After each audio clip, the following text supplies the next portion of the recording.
Good afternoon and good morning, and I think probably also good evening and good night to many of you. You've reached the virtual launch event of the project Business and Human Rights towards a decade of global implementation.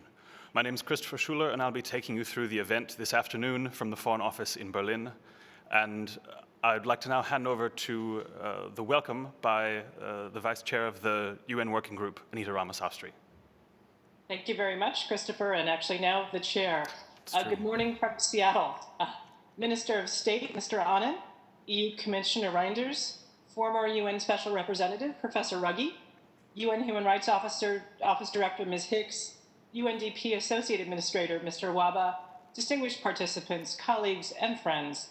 I'm honored to welcome you to the launch of the project, Business and Human Rights, towards a decade of global implementation. It is led by the UN Working Group on Business and Human Rights, a group of 5 independent experts from different regions. I am addressing you in my capacity on behalf of my colleagues as chair of the working group. Thank you to everyone following us from around the world today. We are happy that more than 2,100 people have joined today and signed up for the event. We invite all of you to submit comments and questions through the online platform. On behalf of the working group, I would like to thank the government of Germany for its support to the project and to the German Federal Foreign Office for hosting this event today. I would also like to thank all of our partners and other governments supporting this project. Let me say a few words about why we are here today. We are at a turning point, an inflection point for the future we want. Is it a future of closed borders, armed conflict, rising inequality, climate crisis, pandemics, and discrimination? Or is it a path of resilience, inclusion, justice, peace, and prosperity? I think the answer for most of us is clear. As we reflect on this, there are 2 key commitments made by states that are fundamental.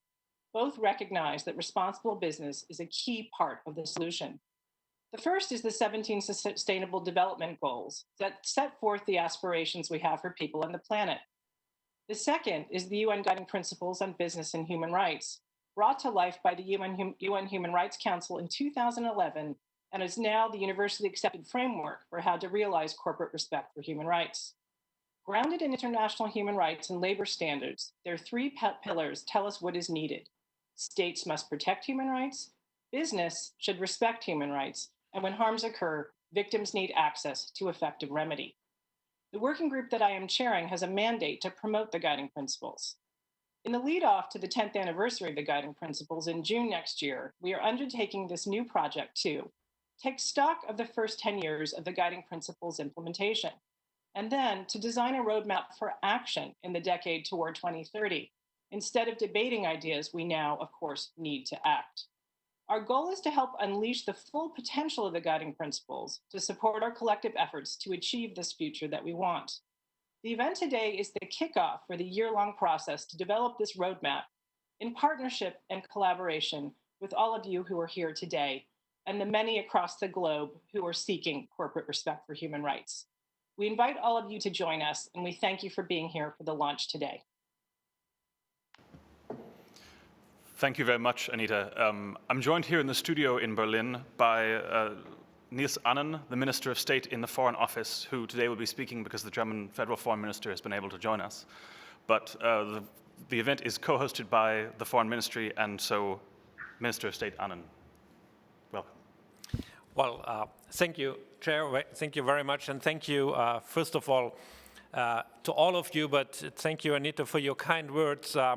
The fact that it's still very early in the morning over in Seattle shows, I think, also your commitment to the business and human rights agenda at any time of the day. So thank you all very much for joining us, for looking into our discussions today and showing the interest. Ladies and gentlemen, seeing all of you also virtually, political and business leaders, stakeholders and experts from all over the world reminds us what the UN Guiding Principles are all about. They truly create a global forum, a common space to set and implement global standards. Human rights must be the key part of that global standards because the global economy is not something abstract. The global economy, ladies and gentlemen, is the people. People who create added value with their hands and brains. People who take business decisions and who shoulder responsibility for their workers and customers. Economy always implies people, and their rights must be at the heart of our discussion about a more sustainable and prosperous future. I think that we all agree that the COVID-19 pandemic has put the global economy into cardiac arrest. Reviving it will not only demand unprecedented public investment, it will require us to build back better. This is not the time, although, to turn away from ambitious environmental, social, or human rights obligations and goals. I believe, on the contrary, sustainable production and better risk management are the only way out of this crisis and our best insurance against future shocks.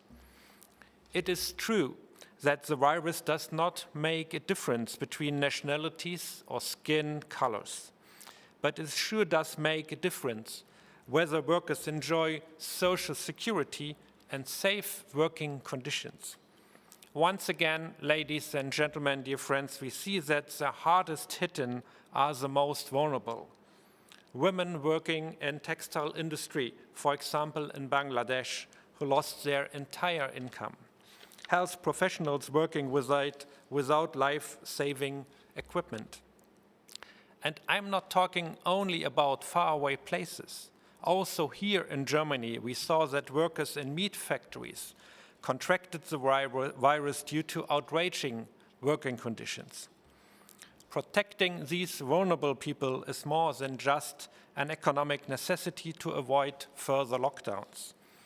Their situation is a wake-up call to build a more respectful model of economic cooperation. Short-sighted efficiency cannot be the center of this new economic model we want. We therefore fully support the new project on business and human rights that we are launching here today. And we are glad to have many international champions on board, such as the UN Development Programme, the International Labour Organization, and the OECD. And I am glad that there are many governments wishing to contribute. You can count on our support during our presidency of the Council of the European Union in the coming 6 months, and of course also beyond that. Finding a way to advance both human rights and sustainable competitiveness is a challenge, I guess, for every government.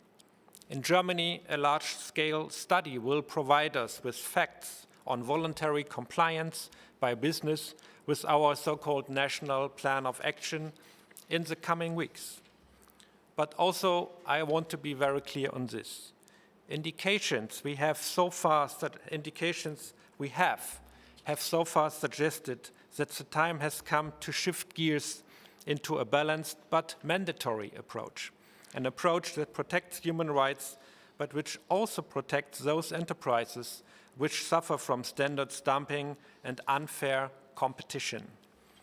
So we are ready to share the results with you and the European partners, also as an input to a new EU strategy on responsible business behavior. And I'm quite sure that Didier Reynders will elaborate on this plan later. And let me say, he has our full support, because national solutions can be only second best to a joint European or hopefully even a global approach. So, dear friends, ladies and gentlemen, 10 years after their adoption, the UN guiding principles remain a benchmark. They promise to pave our way from a shareholder to a stakeholder economy. Today, as we work out our way of this crisis, it is time to turn that promise into reality. Thank you all very much. And thank you very much, Minister Annan, for your remarks. We now turn to Didier Reynders, who is joining us from Brussels, the European Commissioner for Justice, to give a welcome from the European Union. Commissioner Reynders. It's better to unmute. No, thank you very much. And first of all, I want to thank the UN Working Group on Business and Human Rights and the German Federal Foreign Office for such an invitation to take the floor in this webinar, even because we have a lot of virtual discussions, but Here it's a very concrete one on very important issues. And ladies and gentlemen, of course, it's different maybe now than before the crisis, but just before we are maybe more convinced after the crisis than before, if it's possible, that we need to do something. And since some time reflections have been ongoing on how to improve our business models to contribute to ensuring respect of human rights across the world and to achieve sustainable development. And as I said, the COVID-19 crisis has exposed how vulnerable our economy and society are and has shown the urgency of a response. Millions have lost their jobs, while the resilience of our current economic model has been profoundly shaken. We need to build a new model that is more equal, just, sustainable, and resilient. The European Commission has recently proposed an unprecedented recovery plan. It once more underscores the EU's priority to deliver on the sustainability transition. The UN Guiding Principles on Business and Human Rights are the first globally recognized and authoritative framework for preventing and addressing adverse human rights impacts resulting from business activities. We also need to focus strongly on the environmental challenges, climate change, deforestation, biodiversity loss. There are a lot of challenges in relation with the environment. These are often closely linked with human rights, and we need to tackle them together. We need to think about what changes should be made in the way companies operate and are managed. This will allow us to advance in the implementation of the UNGPs at the EU level. The COVID-19 crisis has revealed weaknesses of all businesses and unregulated global supply chain. It also revealed where our strengths could lie. It showed how important it is for businesses to consider the interest of stakeholders and to have proper processes to identify and address adverse impacts on people, planet, and society at large. Those companies that have such objectives and processes could face better the current crisis, and we have some numbers about that. To foster a more sustainable corporate governance for a sustainable economic recovery, we need to address two main challenges. The first one is the focus on short-term financial performance to the detriment of medium to long-term investment. While 30 years ago, most of our biggest companies reinvested the largest part of their profit into long-term development, today this is the exception. The second issue concerns unregulated supply chains. Uncontrolled supply chains create the most important risks for companies in relation to human rights and to the environment. Yet, only 1 in 3 businesses have due diligence processes in place for human rights and environmental impacts. My aim is to tackle both issues, which I consider interlinked. First, on the strong focus on short-term financial performance, in the duties of corporate directors, it is important to clarify that balancing stakeholder interests with those of shareholders is equally important for the sustainability of the company. Such interests include the environment, workers, other affected people, and the long-term interest of the company, for example. Directors should integrate sustainability and sustainability risks and impacts into the corporate strategy and adopt science-based targets. Second, on the challenge linked to supply chains, a horizontal due diligence obligation appears to be necessary. Our research shows that voluntary actions to address corporate climate, environmental, and human rights harm has not brought enough and about the necessary change. Member States are increasingly introducing UNGP and OECD-based due diligence standards into their laws, while calling for EU action to create a level playing field. This approach would give companies the incentive to engage in transformative change, contributing to the practical application of the inspiring UNGPs that we today celebrate. In this way, the global sustainability transition can become reality. And I want to thank again the German presidency of the European Union, after some days in such a kind of presidency, for the support for this orientation with mandatory regulation on the director duties and on the due diligence on the supply chains. Of course, we will have many debates about the details of such a regulation, but I'm sure that there is a real common view in the Parliament, at the European level, the Commission and the Council about the need to move. And I'm very proud that it's possible today to celebrate the origin of such a discussion, maybe at the UN level, and to try to show that we are ready to go forward at the EU level with a real mandatory regulation. Of course, we will organize all the possible consultations, and I'm very pleased to listen many comments already today about the best ways to manage social, environmental, and human rights issues in the way to organize this process. Thank you again for your invitation and the possibility to take the floor today in front of you. Thank you very much, Commissioner Reinders. Our next speaker is someone who will need very little introduction for many of you, but we're very pleased to welcome Professor John Ruggie, the former UN Secretary General's Special Representative on Business and Human Rights, and now the Berthold Beitz Professor of Human Rights and International Affairs at the Harvard Kennedy School of Government, and indeed the principal author of the UN Guiding Principles on Human Rights. So Professor Ruggie, for the next phase of the welcome, we turn to you, and it's very nice to have you with us. Well, thank you very much, and I'm honored to be at this launch. It's a forward-looking discussion, and so I will also draw on the guiding principles to see what they might imply for moving forward from where we are today. The guiding principles embody two kinds of strategic concepts. One is leveraging human rights considerations into mainstream business and government decisions, looking for opportunities where human rights considerations can be incorporated into mainstream decision-making. Secondly, the need for a smart mix of policies, as has already been suggested, in order to achieve that aim. So what does that mean in terms of our current forward-looking discussion? I make just a few points.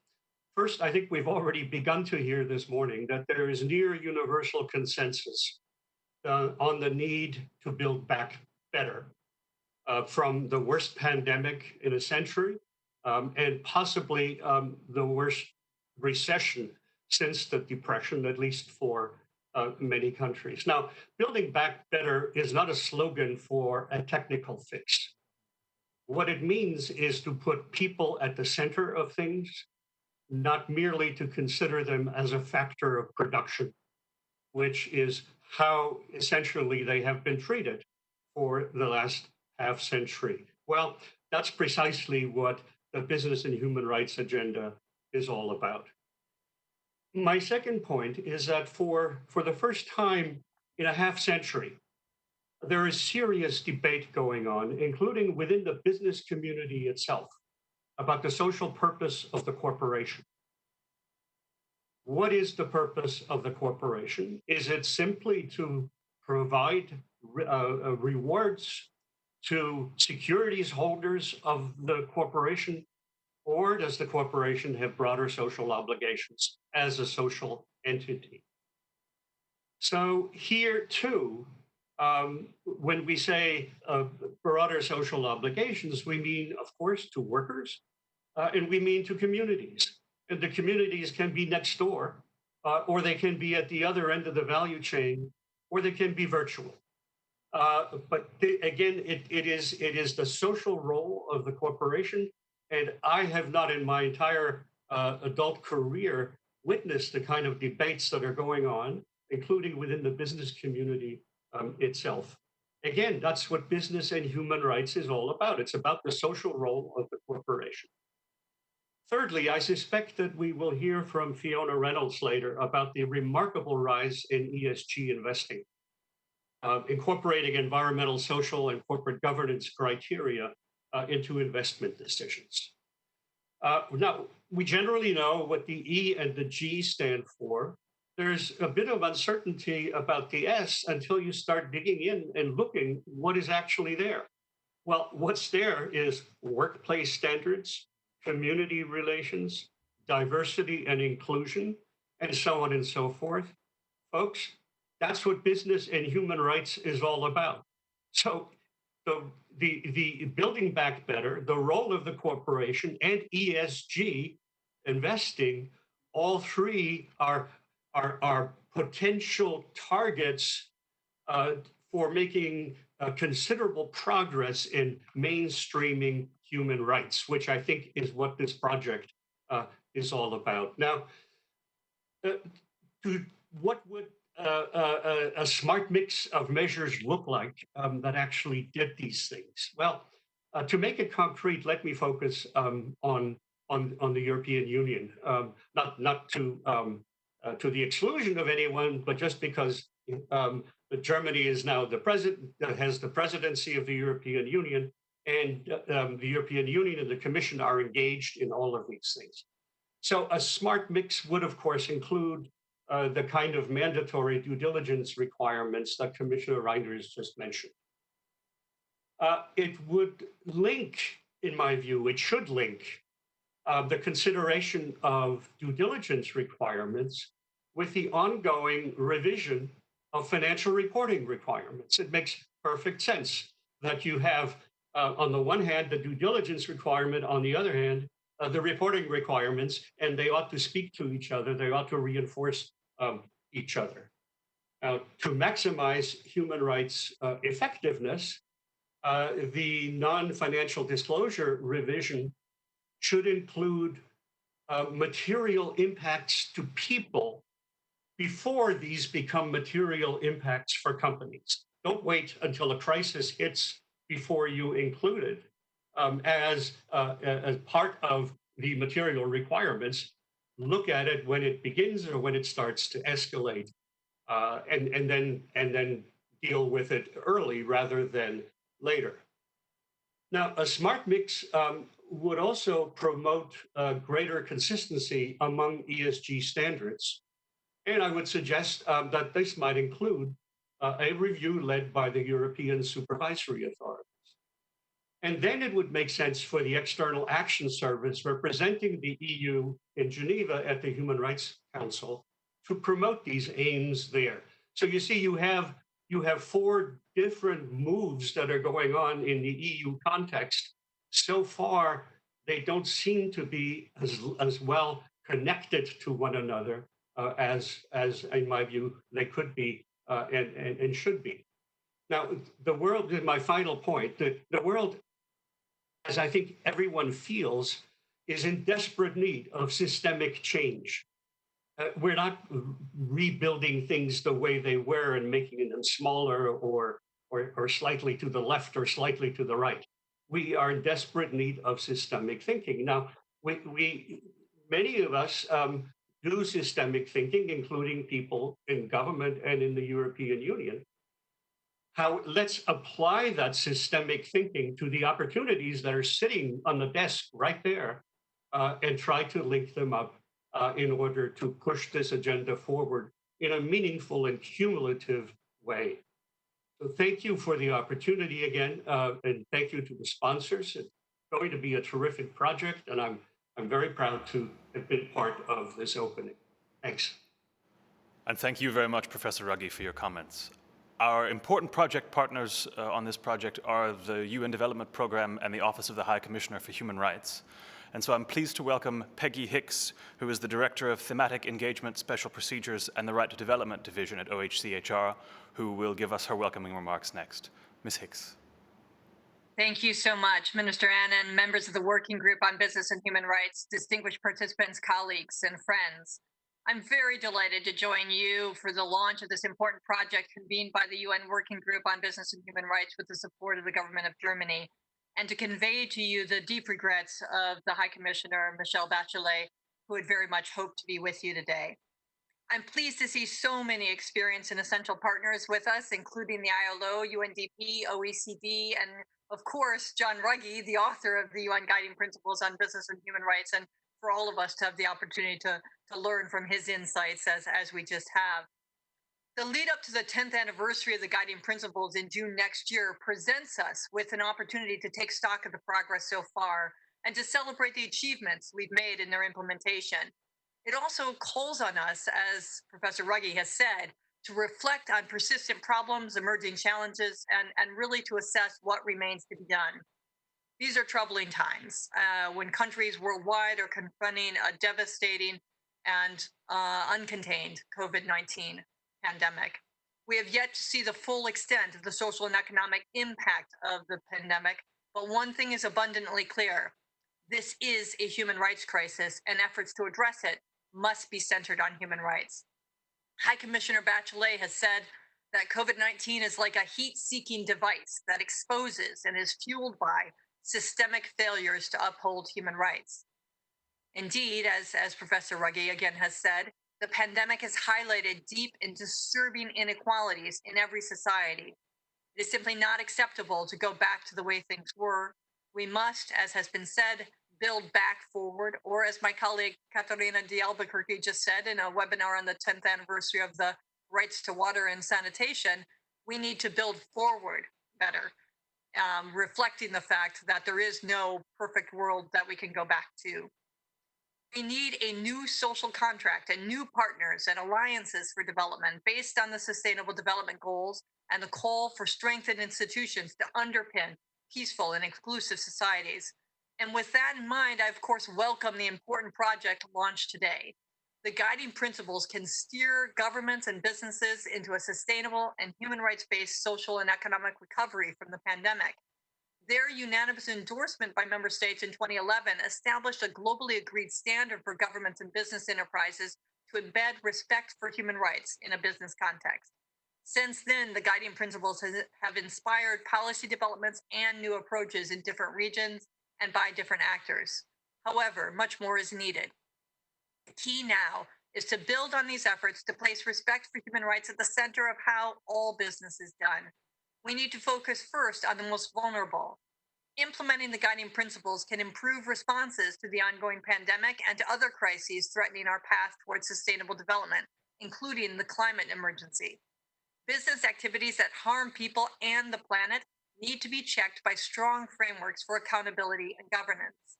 States must show leadership through legislation and policies to protect workers and communities at home and abroad through international human rights and labor standards. And in that regard, I'd thank and welcome the comments made both by the minister and by Didi Reynders about the EU's initiatives in this regard. Human rights defenders speaking up against harm caused by business activity also need to be protected. And when people's rights are affected, there needs to be a swift and appropriate remedy. It's encouraging for us to see that more and more companies are recognizing their corporate responsibility to respect human rights. However, we still see unprincipled business practices which continue to generate preventable human suffering. Human rights due diligence that considers risks to the most vulnerable across the value chain needs to become standard business practice. We need to rapidly move to provide broader implementation of the three pillars of the UN Guiding Principles: protect, respect, and remedy. Business respect for human rights must be the norm, not the exception. The UN Human Rights Office stands ready to contribute to this project and to the development of that roadmap for business and human rights in the next decade. Thank you very much. Thank you very much, Ms. Hicks. I now turn to Murat Wafaa, the Associate Administrator of the UNDP, who will add his welcome to the comments. Thank you very much, Minister Annan. We begin to thank you for hosting the event and congratulate the Federal Republic of Germany in assuming the presidency of the European Union. I also need to thank Professor Ramasastri and Professor Pesce for the chair and vice chair of the UN Working Group on Business and Human Rights. And last, I have to say, both on an institutional and a personal basis, what an honor and a pleasure it is to serve on the same panel as Professor Ruggie. So thank you for having me. Perhaps I would subscribe first to every single word my preceding speaker has just said. and strongly subscribe to it. But I would also like to note that since COVID has become much more of an economic crisis, flowing out of a health crisis, and indeed some countries seeing the economic impact of COVID before they see the health impact, we have at least about 100 million people who have fallen back into poverty.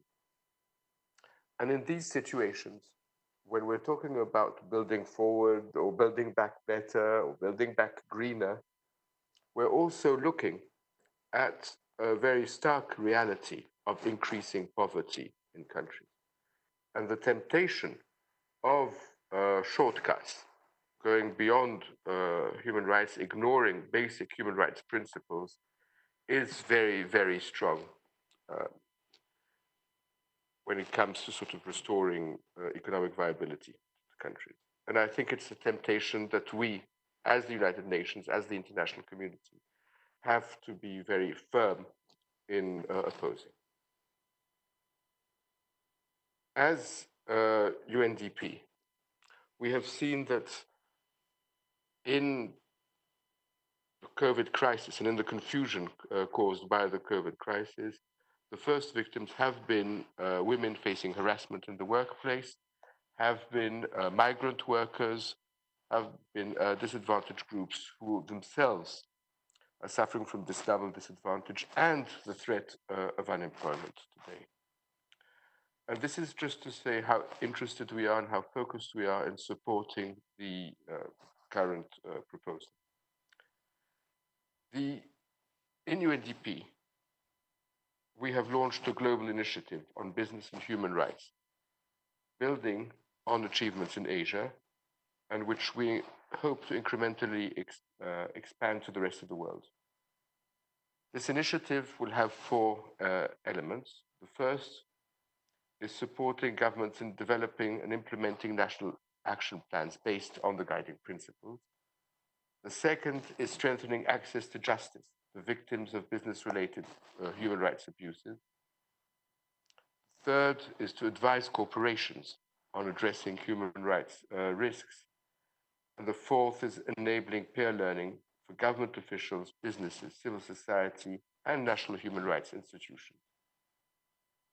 We're very honored to partner with the working group and with the Office of the High Commissioner to chart lessons learned since the adoption of the guiding principles and to accelerate the implementation of these lessons learned. Over the coming 12 months, we will be hosting regional consultations to guide the development of a joint roadmap for the next decade of business and human rights. Our network of 5 regional offices and 166 country offices will be leveraged to ensure all relevant stakeholders, including representatives of vulnerable and marginal groups, are consulted on the way forward. We firmly believe that the elaboration of this roadmap should be guided by the Secretary General's call to action for human rights and by the goals set in the 2030 agenda.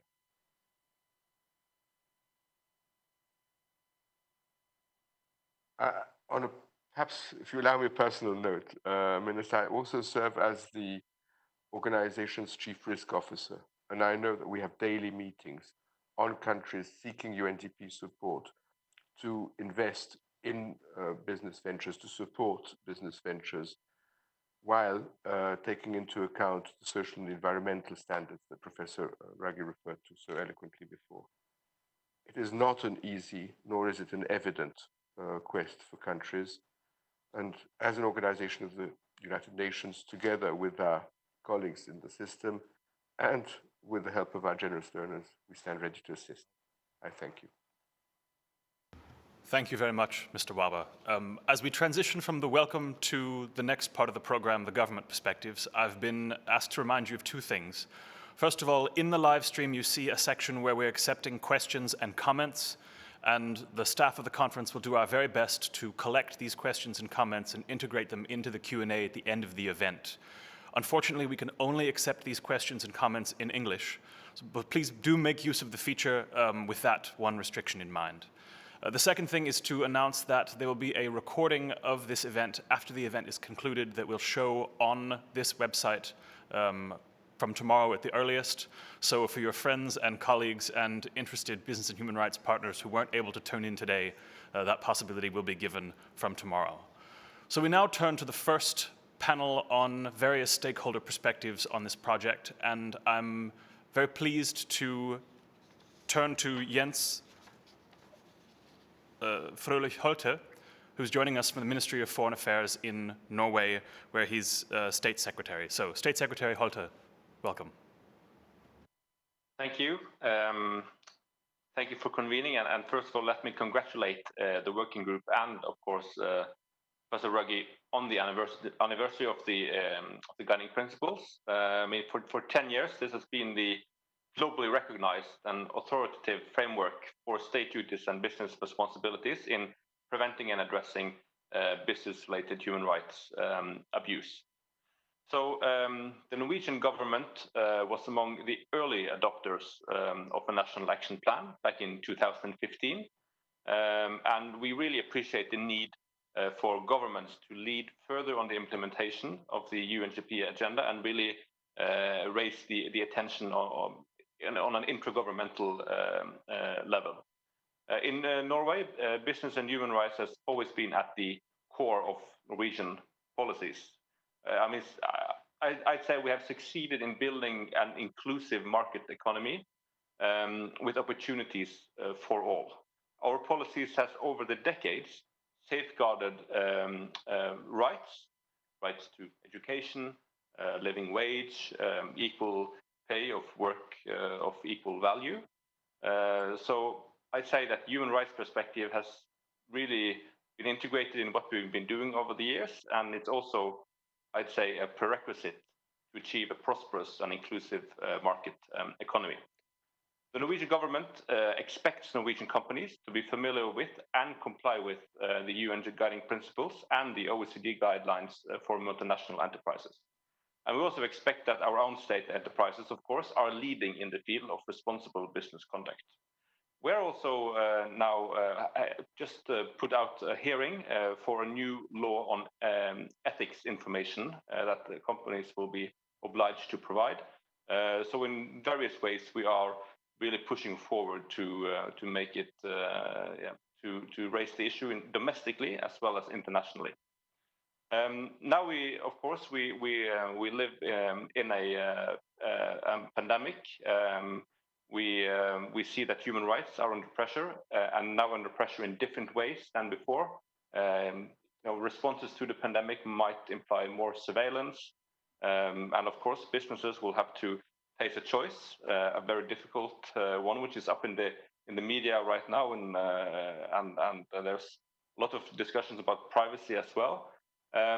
But I really like to reinforce the point that we need not just to build back better, as my script is saying, but to build forward even better, as was said, because we are going to return to a very different world where also the human rights perspective should be flagged very highly. Of course, responsible business is a prerequisite for sustainable development, but it's also in the interest of business leaders to promote it. And if you are a business leader today and you ask the next generation of employees if you want to work for a company that's for or against sustainable development, you want to work for a company that's violating human rights, I think the answer you get is pretty straightforward. People want to have a workplace that is doing good for the world. And I think if you are a company that's window dressing and just paying lip service to all these important things, then your new and prospective employees, they will see right through your window dressing and criticize you. So you have to be real, and I think it's the upcoming generations really will put this to the test and put business leaders on the spot. So they are already doing so with politicians such as me. So a heads up warning there. The 2030 in Agenda 2030 is getting closer. The need for action is stronger. many countries around the world and businesses has not yet started in the journey prescribed by the guiding principles. Now it's 10 years ago. So we will need to speed up.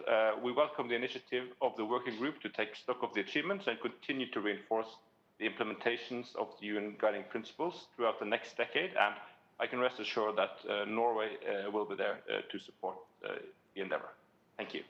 And thank you very much, Secretary Holter. We now turn to Silvia Lara Povedano, the Vice Minister of the Presidency in Costa Rica.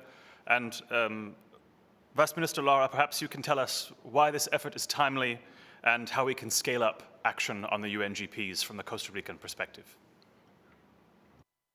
Thank you so much to the United Nations Working Group for this opportunity. When I first started writing these words, I thought I was going to begin by saying that I couldn't think of a better opportunity in the last decade for an effective and full implementation of the guiding principles on business and human rights. At present times, it seems more relevant than ever. The COVID-19 pandemic has revealed and brought to the surface with crudeness the kind of issues the guiding principles seek to address.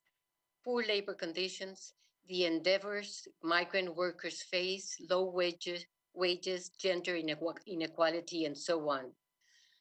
As has been said, one of the greatest challenges our countries have ahead is not going back to normal.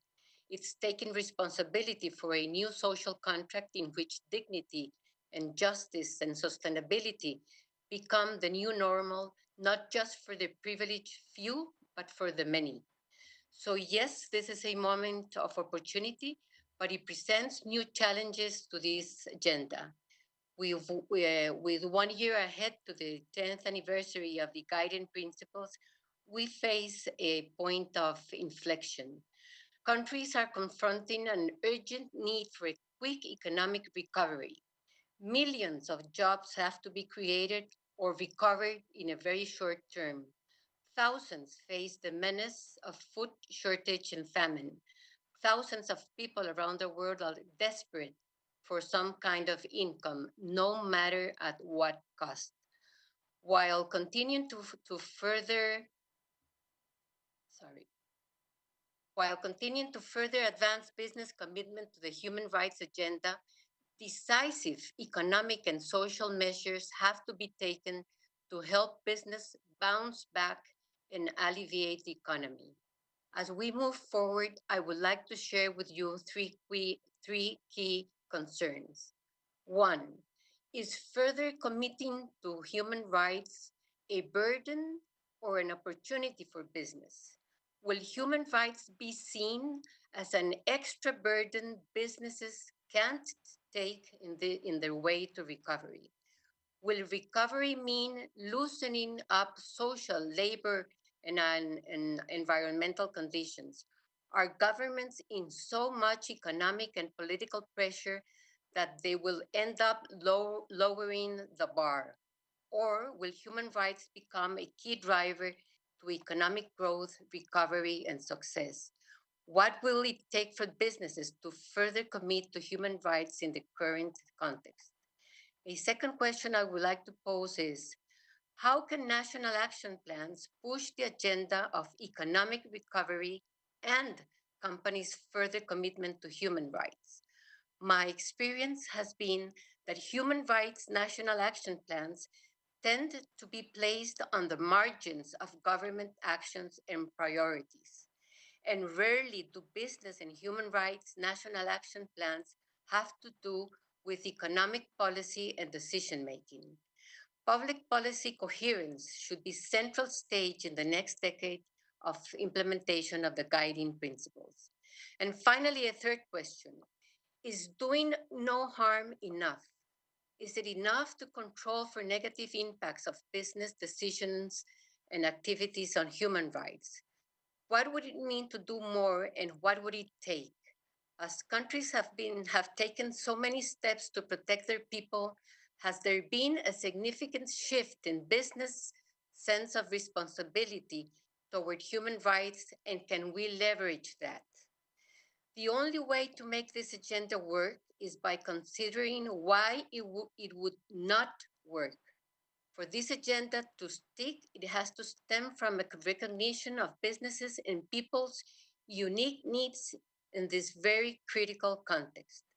So let's make sure we ask ourselves the right questions as we continue to push for human rights and business. Thank you again for this opportunity.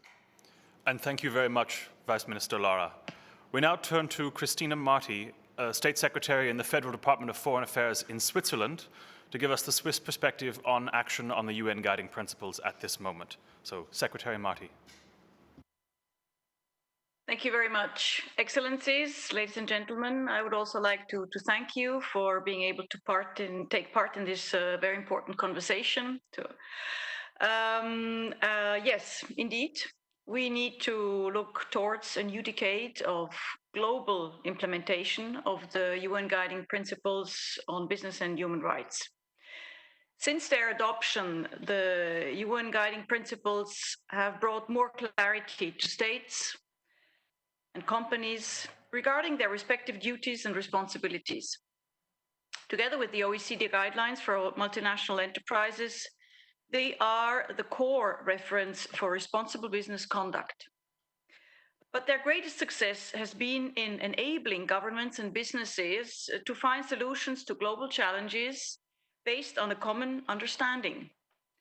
In Switzerland, representatives from governments, businesses, and civil society engage in a regular multi-stakeholder dialogue to implement the UN global principles. The revised National Action Plan on Business and Human Rights, 2020 to 2023, plays a key role in that regard.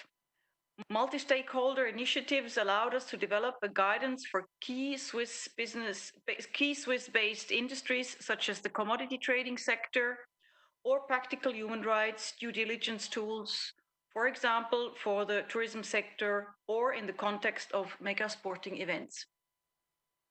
We reached out to sectoral associations in order to raise awareness and support businesses in developing their own human rights due diligence processes. Despite these efforts, challenges remain in Switzerland and abroad. Many businesses are not aware of the human rights implications along their supply chains, especially small and medium-sized enterprises. Many countries, particularly in the global south, haven't yet adopted their National Action Plan on Business and Human Rights. The future of work raises many questions as well. As business models and consumption patterns change, it is crucial to respect the rights of agency workers, self-employed, and those working in the gig economy. The profound disruption of the world of work in an increasingly technology-driven economy through automation and artificial intelligence, but also the urgent need to transition from fossil energies to a low-carbon economy will require new solutions to protect decent jobs and basic social protection and rights. The UN guiding principles offer some keys to respond to these challenges in a human-centered way. They provide the authoritative point of reference for companies when it comes to respecting human rights in any specific economic context. The COVID-19 crisis is revealing in this regard. It highlights the mentioned challenges, but also shows that companies which are implementing human rights due diligence processes are more resilient. For example, companies that made sure their employees have access to safe water, sanitation, and hygiene measures could ensure certain business continuity or resume faster their activities. This is also part of the answer for more sustainable development.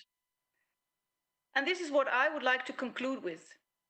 Looking at 2030, we need to find adequate solutions to better articulate the UN guiding principles with sustainable development goals.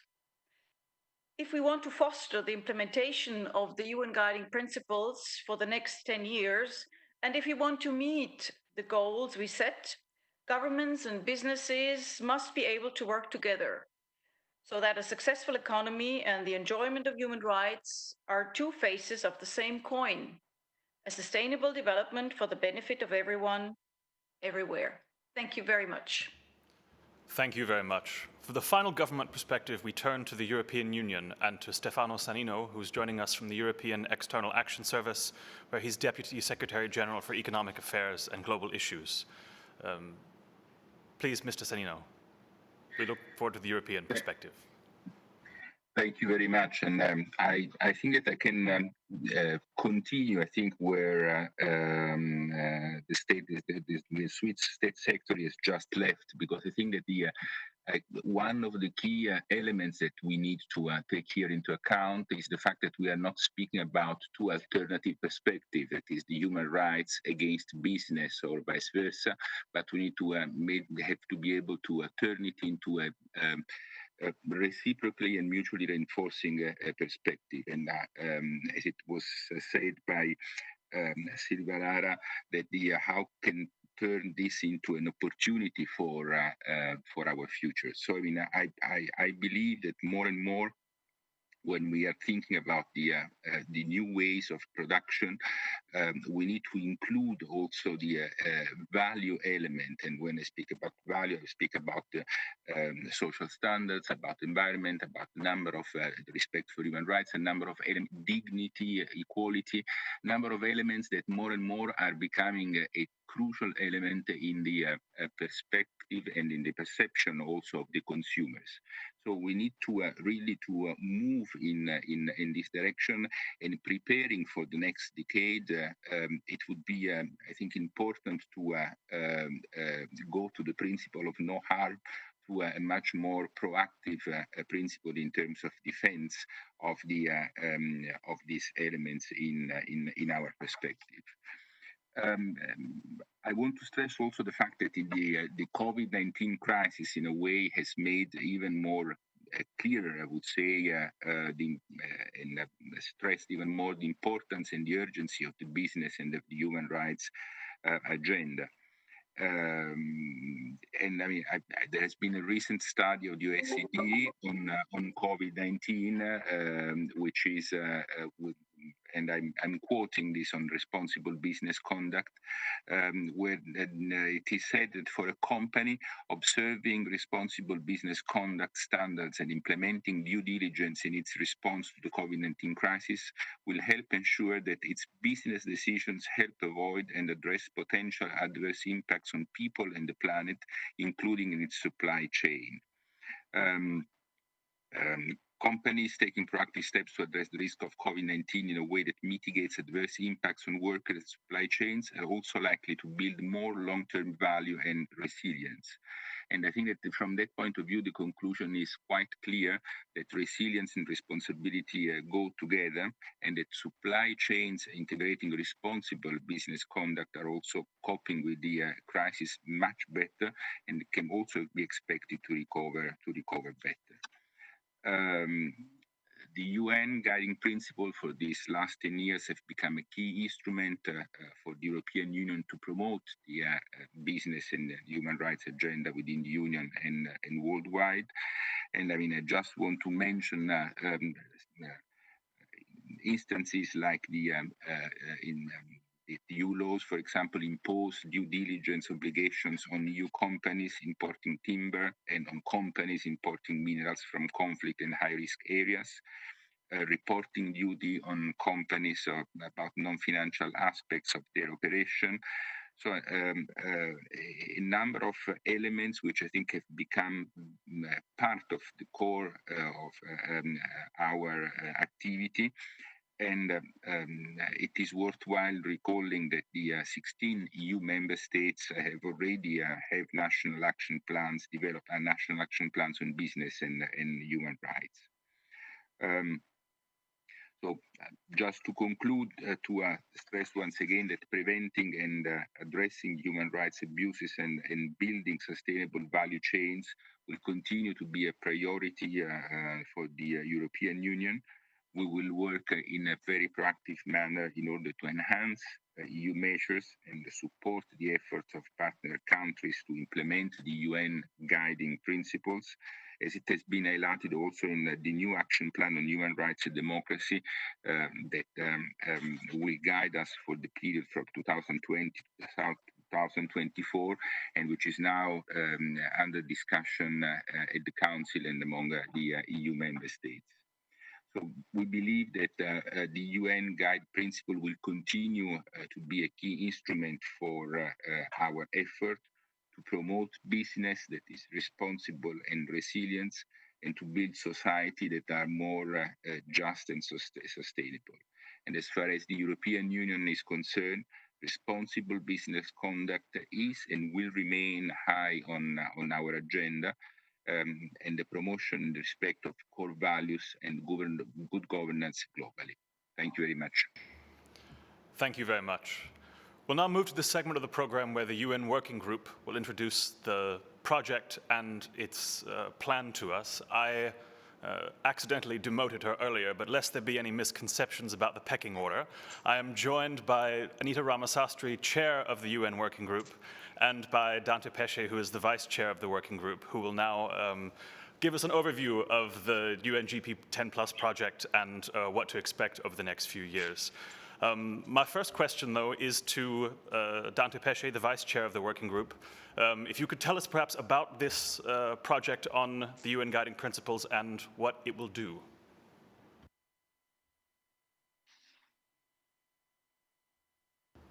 Dante, you'll have to turn your microphone on in order for us to hear you, I think.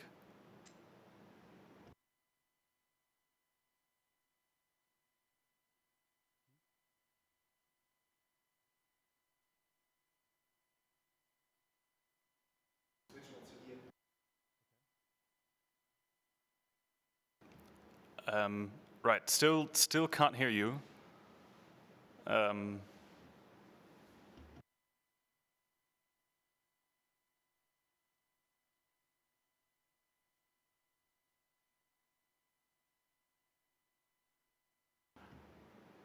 Presumably you can hear me, right? But I'm afraid we're not getting anything back from you. Okay, Anita, maybe you can start by giving us a brief overview of the project, and we'll try to get Dante back on the audio as soon as we can. Yes, and I should say that Dante is very much the architect of this, so it's really my pleasure and the rest of my colleagues to support his vision of this next 10 years.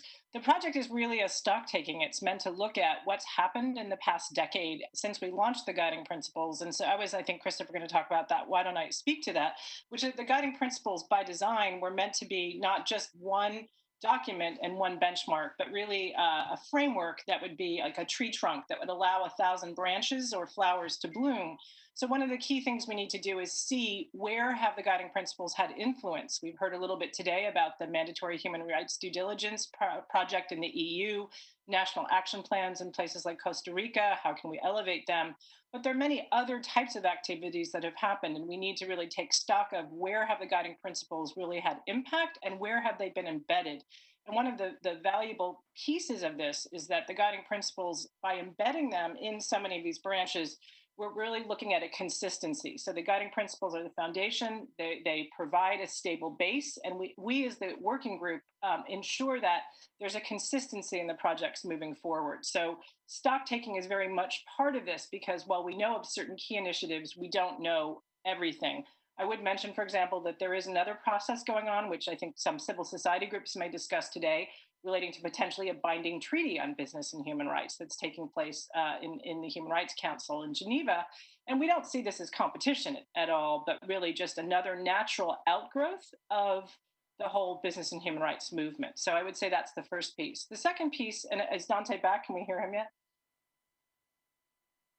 I haven't heard anything from, okay, carry on, okay. I'd say, Anita, and then we'll work on Dante. The other piece really is why we're here today, is to really, with our partners, the OHCHR and the United Nations Development Program, is to engage globally. The working group represents 5 UN regions, and to consult with civil society, business, and states to figure out what else needs to be done in the next 10 years. So not by 10 years what should be done, but where will we be in 10 years? What are the commitments and actions now? You've heard a lot from states already, and I think civil society hold people to it. Because I know that for many people who've been in this for a long time, there might be a question, well, why should we care now? I think the difference is that we've seen that what was before perhaps invisible about workers and about human rights and dignity is now very visible to everyone. So we need your ideas, and we will be consulting broadly to develop a roadmap which will be presented to the Human Rights Council and to the public in just a year's time, which is not very long. Good. So while we're still working on Dante's connection, perhaps you can tell us, Anita, something about the concrete steps of the project and how it will be carried out. Yeah, so the concrete steps of the project and the real key is consultation. That, as you may remember, when Professor Ruggie began his journey along more than a decade ago, he spent a large amount of time consulting with stakeholders regionally, globally, nationally, locally. And that's what we're doing now, which is to engage in stock taking. UNDP will be our partner in helping us do this, but really to say, how does business and human rights and the guiding principles matter in so many different contexts? Where are there large gaps, and what are the unaddressed issues that we haven't yet tackled? And some of them have been addressed today. For example, we haven't really fully tackled environmental and climate issues and how they relate to business and human rights. The working group has been focusing on how corruption and other topics fit. So what are the gaps that need to be addressed, and how does the business and human rights movement and the guiding principles, how do we interpret and use them as a tool for these new issues as we move forward? And really, what are the lingering issues where we have to do more? And I think we'll hear about that later today, which is in the area of access to remedy, which is very, very key. So the key is consultation, seeking inputs. The Forum on Business and Human Rights will be a big place to do that. We'll have open-ended requests for comments, and then that will lead to the production of a report. Thank you very much, Anita, and thank you for that introduction, spontaneously covering all the bases. Dante will rejoin us for the Q&A at the very end of the event. But now we'll move on to the next panel segment, where I'm pleased to welcome Lena Wendland from the Office of the High Commissioner for Human Rights, who is going to take us through a panel on reflections about the UNGP's 10+ project and reinforcing policy coherence. So Lena, over to you. Thank you very much, Christopher. It's good to see you. I would like to welcome the UN Working Group and the German government on launching this important project to celebrate the 10th anniversary of the United Nations Guiding Principles and to carve out a vision for the next decade. We certainly share that strong interest in looking forward.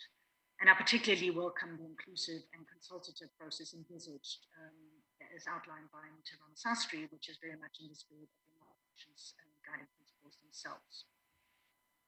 The lead up to the 10th anniversary, as already been said, presents us with an opportunity to take stock and to celebrate achievements, but also to apply the lessons learned about gaps, challenges, obstacles, which we should take into consideration when planning for how to best advance the business and human rights agenda in the years to come. As has been emphasized multiple times earlier, the COVID-19 pandemic has brought the needs for more urgent and coherent action into stark relief. Pandemic has exposed and exacerbated the inequalities and the vulnerabilities that are present in those current business models. It gives us an opportunity to build a better future for all, where human rights, particularly of the most vulnerable, are at the center of our business models and where priority is shared. And the UN Guiding Principles provide a framework for doing just that. The High Commissioner recently stressed that principles and values must provide essential guidance on how to navigate such challenges in these uncertain times. Lena, if there's any way we could get you a little closer to your microphone, I think that would make it easier for all of us to hear you. Thank you very much. Oh, really? Oh, same. No, that's okay. Sorry. I'll try. I'll speak into my little speakers. Yes, it's better. Very much so. Thank you. All right. From the perspective of the UN Human Rights Office, we look forward to engaging with the working group and other stakeholders in the coming year and indeed in the coming decade, particularly in the area of accountability and remedy, where we have done a great deal of work over the past 6 years. We'll also contribute the outputs and convenings around our BTEC project, the Business and Human Rights and Technology, to the deliberations of this process, as the tech dimension of the agenda we expect to only grow in importance. I should also flag that we have just last week issued a paper on mandatory human rights due diligence measures and design and policy choices associated with that, which we look forward to engaging with both at the European Union and in other policy fora to make a contribution to that important agenda as over the next years. I would now like to turn to our very eminent list of speakers, many of whom have been with us along the journey over the past decade and beyond.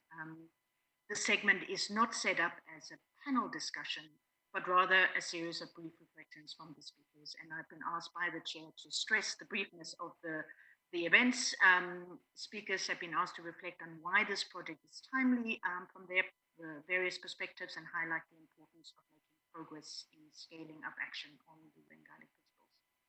There will be, as you would have seen from the agenda, a particular emphasis will be on the issue of aligning and coherence among the efforts to promote responsible business.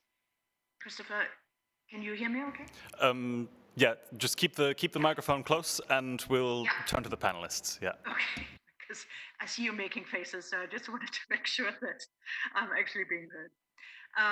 First up in our list of speakers is Sharon Burrow, who needs very little introduction in the business and human rights arena, but she is Secretary General of the International Trade Union Confederation and has been an incredibly strong and principled voice both during the development of the guiding principles and over the past decade. So Sharon, if you would like to share your thoughts. Thank you. And I know time's short, so I'll keep it brief. But first of all, congratulations. I think it's really important that we both look at the achievements and build for the future. We need some urgent action around this. And again, I too congratulate John Ruggie and the team and the governments and all who've supported the UN indeed to pick up and promote these principles. We were already in trouble as a global workforce. We already have 60% of our world's workers working informally. No rights, no human rights, no labour rights, indeed no rule of law, no minimum wage, no social protection. And it's a failure of governments to regulate.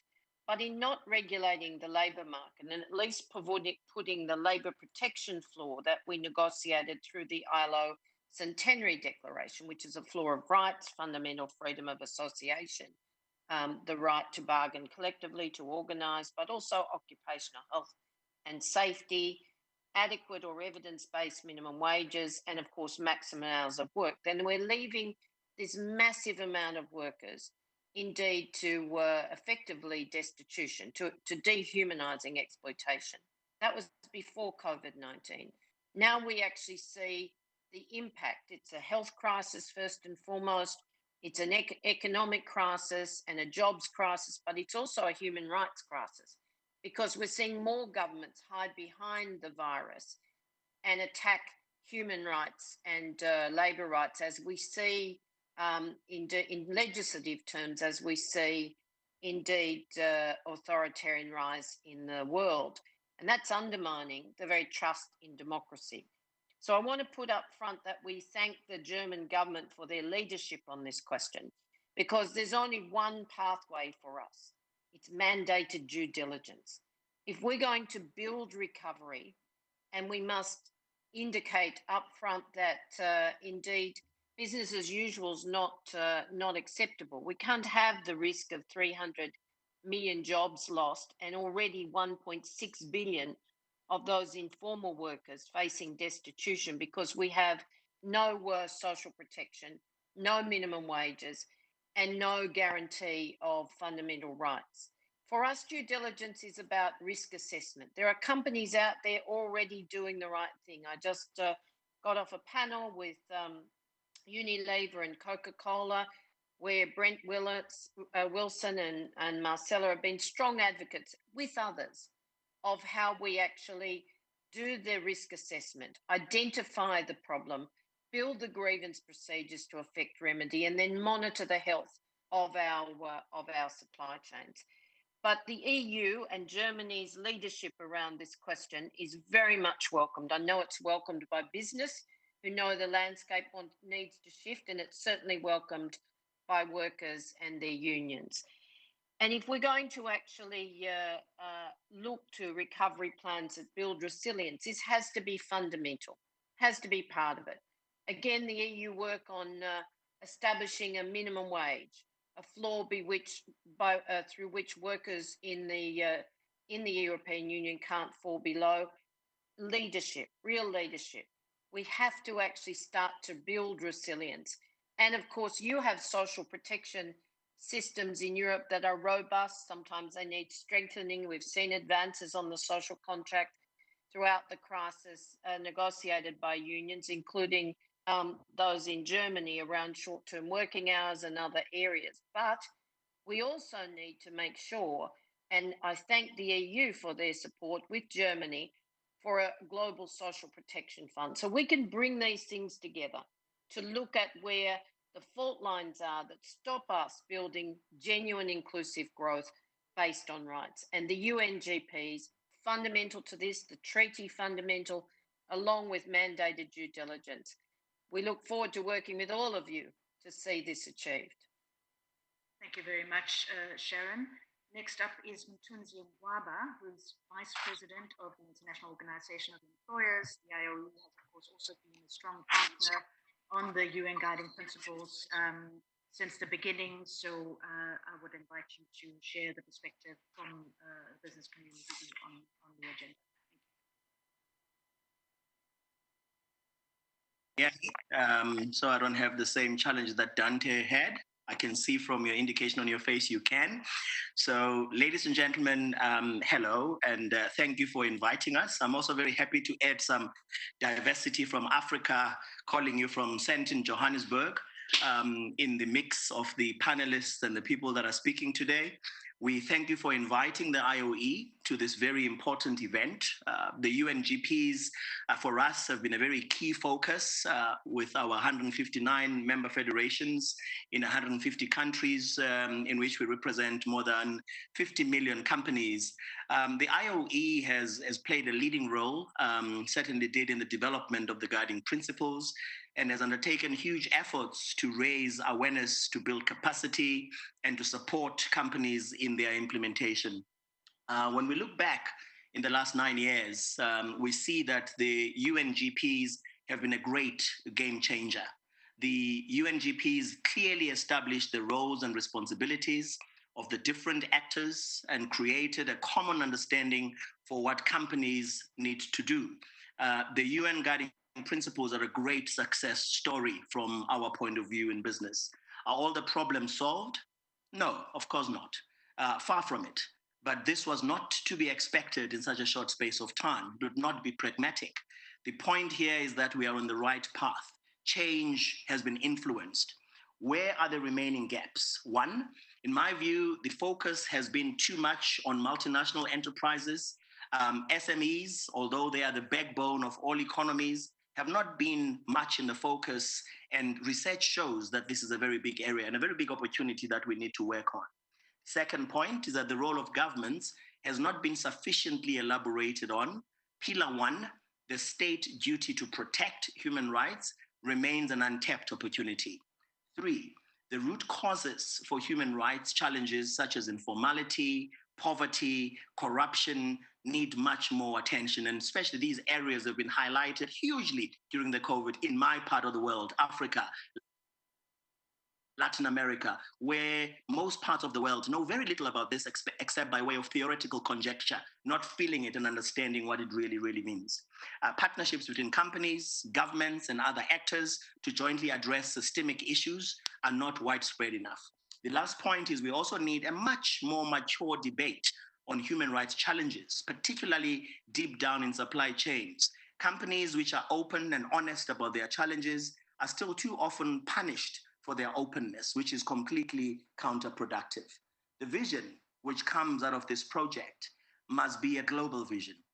We cannot allow that the roadmap reflects a Eurocentric or US-centric approach. For me, when John Ruggie said earlier, the world is in desperate need of systemic change and thinking, I would also add of diverse and genuinely global systemic thinking, not just, being focused in certain areas. The fastest growing economies and societies are in Asia and Africa. All regions, Africa, the Americas, Asia, and Europe have their own specific opportunities and challenges. If we don't fully reflect their experiences, the project is doomed to fail. So, ladies and gentlemen, in conclusion, and with my last 30 seconds to make 3 minutes, the former UN Secretary General Kofi Annan once said that, open inverted commas, it is the absence of based business activity, not its presence, that condemns much of humanity to suffering, close inverted commas. Against this background, the IOE and our members are prepared to continue constructively contributing to this UN agenda on the better dissemination and implementation of the guiding principles. We are here to engage with you and to help to make the project a full success. I thank you very much. Thank you very much. And next up is Sanda Ojiambo, who is the newly appointed Executive Director of the UN Global Compact. First, let me congratulate you on your appointment, and we look forward to continuing the good collaboration with the Global Compact over the next decade as well. But Sanda, if you want to share your thoughts on the next decade. Thank you. Great. Thank you very much. I hope you can hear me fine. We can hear you fine, but we can't see you. If there's any way you can turn on your video link. Hold on just a minute. Is it on now? Not quite, but carry on, and maybe we'll get it on in due course. Okay. Apologies for that. So thank you for this opportunity. As has been said, my name is Sanda Ojiambo, and I'm here in my capacity as the Executive Director of the UN Global Compact. The Global Compact is the world's largest corporate sustainability initiative. It brings together the private sector, civil society, labor organizations to embed principles related to human rights, to labor rights, the environment, anti-corruption into their operations. We're also deeply committed to supporting the implementation of the Sustainable Development Goals. Now, I'm sitting here in Nairobi, Kenya. I would have loved to have been with my new team in New York, but sitting here actually allows me to reflect very much on the diversity and the ways in which human rights have been exercised, have been necessarily promoted or not promoted, particularly during this COVID period. But I'll get to that in a short while. First, I'd just like to thank Dante of this working group for his participation in our recent Global Compact Leaders Summit, as well as the participation of the German Chancellor, Angela Merkel, in our digital summit, which turned out to be the largest convening as business leaders with more than 22,000 participants. But this summit was really important because it provided us the opportunity to continue to reinforce the message that the business of business will not be sustainable unless it's business that is run on principles, profit, and purpose. And for a long while, matters such as rights were seen solely as the preserve of governments, of civil society, activists, and advocates. But increasingly, through forums such as these, it's clear that for business, trade, and globalization to be sustainable, human rights must be respected, protected, and promoted. So it's very exciting for the Global Compact to be part of this project launch, because for us, human rights are, of course, front and center to our mission. In fact, 90% of the 169 targets of the Sustainable Development Goals are linked to international human rights treaties and labor standards. This, of course, means to us that it is absolutely impossible for businesses or anyone else to deliver on the SDGs and the future that we want without taking action on human rights. Simply put, you've got to be able to respect and support human rights as a way to achieve the SDGs. But in reality, and this is where the guiding principles come into place, it's very difficult for many companies to take meaningful action on human rights in practice. We commend the guiding rights principles for being a North Star and for outlining the responsibility to protect human rights. Unfortunately, I think the vast majority of businesses just don't move past the policy commitment stage. A couple of studies have been cited that really mention that there's a huge gap between aspirations and actions. And I think, as Sharon said, because much of the world's work relies downstream on medium, small, and micro enterprises, integrating and implementing of rights sometimes is often unheard of. We transitioned very rapidly into more digital work and e-commerce in the COVID era. Millions of people were laid off, and we could ask ourselves, what truly was the impact of these rapid changes in terms of human rights? COVID made many governments and many businesses have to make the difficult choice between saving lives and saving livelihoods, and that inherently put many rights at risk. So our view at the Global Compact is that it's high time that businesses started considering human rights, not as an afterthought or charitable contribution, but as a foundation for successful business operations. And we believe that our continued partnership with the guiding principles will truly help us deliver on an environment where rights are protected, promoted, and respected. And we are excited to embark on this consultation process and ensure that we can see real progress in the decade to come. Thank you very much. Apologies for the camera hitch if it's not working, but I hope my message has come across. Thank you. Well, we could certainly hear you very well, Sandra. Thank you so much. Next up is Christine Kaufmann, who's also been part of the business and human rights world for a long time and is with us today in her capacity as chairperson of the Working Party on Responsible Business Conduct at the OECD. Christine, you here? Can you hear me? Yes. Excellent. Thank you, Lene. Let me first join my colleagues in congratulating the German government and the UN Working Group for launching this important project at a time when I think it is needed, as John Ruggie said in his introduction, more than ever. I'm particularly delighted to attend today's event, given that in 2011, Lene mentioned, I've been around for a while, the OECD revised its guidelines for multinational enterprises to align with the UN guiding principles. The guidelines are a comprehensive set of standards in all areas where business interacts with society. That includes, of course, human rights. Now, I have been asked to elaborate on potential contributions of the OECD to further advancing the UNGP's goals, and I would like to present three substantial contributions. First, OECD work on due diligence. It leverages the UNGP and serves as a catalyst for responsible business conduct. How? The OECD guidelines share the UNGP's due diligence concept, and they expand its scope beyond human rights to include, for example, environment. This is particularly relevant at the time of a pandemic when we talk about human rights and other policy areas. They also foster the application of due diligence on the ground with a general guidance and a set of sector-specific guidances in plain language, all endorsed by all stakeholders. And last but not least, we heard from Commissioner Reinders, we also heard from the German government. Last but not least, the regulatory uptake of the OECD due diligence concept, and it includes, of course, the UNGPs, is increasing with national due diligence laws and also regulation at the international level. That brings me to the second contribution. It's national contact points. They contribute to implementing the access to remedy pillar of the UNGPs.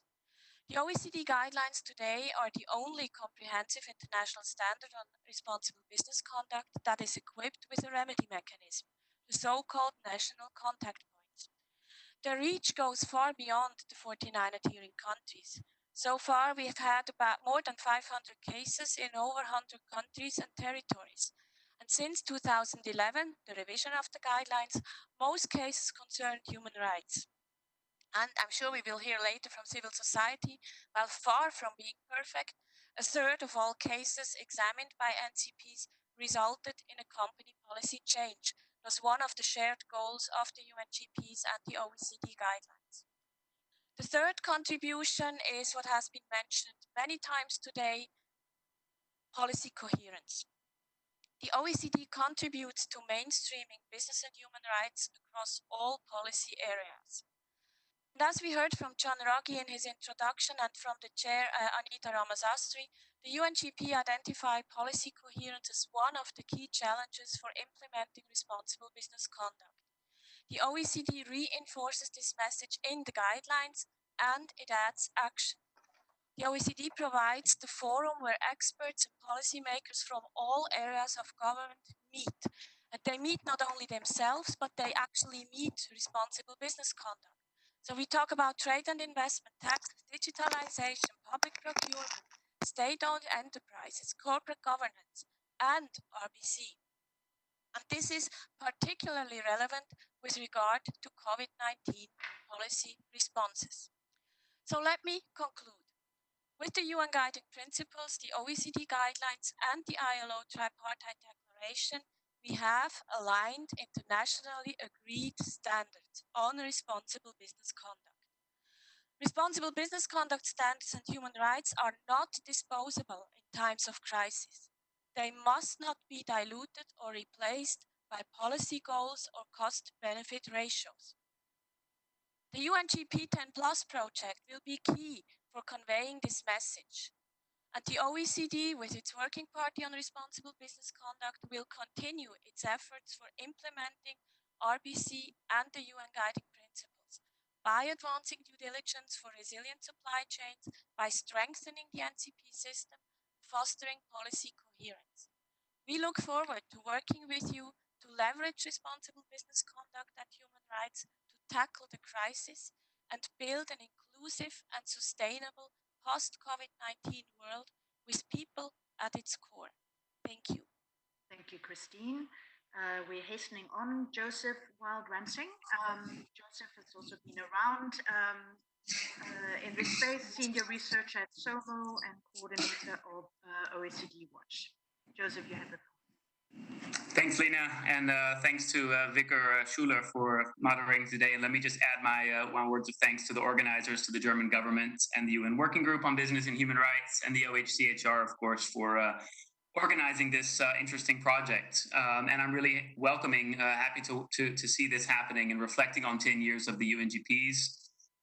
Really as an opportunity to reflect on the challenges that lie ahead and to learn from the failures and the shortcomings and the things that we've tried, because we really do, I think, need to be honest with ourselves and with each other about where we are and what we've achieved, because that is the way to take us forward. You know, the COVID crisis, of course, as many have said, and the economic fallout has really revealed how brittle, how fragile, how weak and how unsustainable our current business models are in the value chains. Companies that were making just millions or billions in profits a year ago in the good times, companies that we called responsible, immediately or just within days or weeks of the external shock of the crisis, turned to governments to bail them out, and even as they were abandoning the workers in their supply chains and the communities in their supply chains, or forcing their own workers to work in unsafe conditions. SOMO and our colleagues and partners around the world in the Global South and the Global North are preparing to launch a new web portal this Friday called mindthegap.ngo, demonstrating how companies continue to use harmful strategies to create, maintain, and exploit governance gaps to avoid responsibility for human rights abuses. So just reflecting just a minute or two on the 10 years of UNGP's implementation, particularly from the perspective of our partners in the Global South and the communities with whom SOMO works, I would say we've largely had a decade of UNGPs without implementation. The principles in the UNGPs are, of course, noble, but implementation has been a disappointment at best, and to some even a joke or a farce in the Global South. That's because it's largely been left to business to voluntarily implement the principles, and governments have not equipped instruments like the NCPs that Christine just mentioned to really do their work and to really have an impact. And that needs to change, and it needs to change quickly. We need to make the next few years, the next decade, the next and beyond that, we need to make that really count. We need to make it the decade in which we stop saying one thing and doing another. We need to make it the decade of putting our money where our mouth is. And that's what coherence is about, policy coherence and moral and ethical coherence as well. And I'm glad that that's a focus of the UNGPs Plus 10 project. And luckily, there really is a positive vision now for how to close these governance gaps and achieve that coherence that's gaining momentum around the world, from the social movements in the Global South to progressive policymakers and a growing pool of responsible investors who are calling for mandatory due diligence.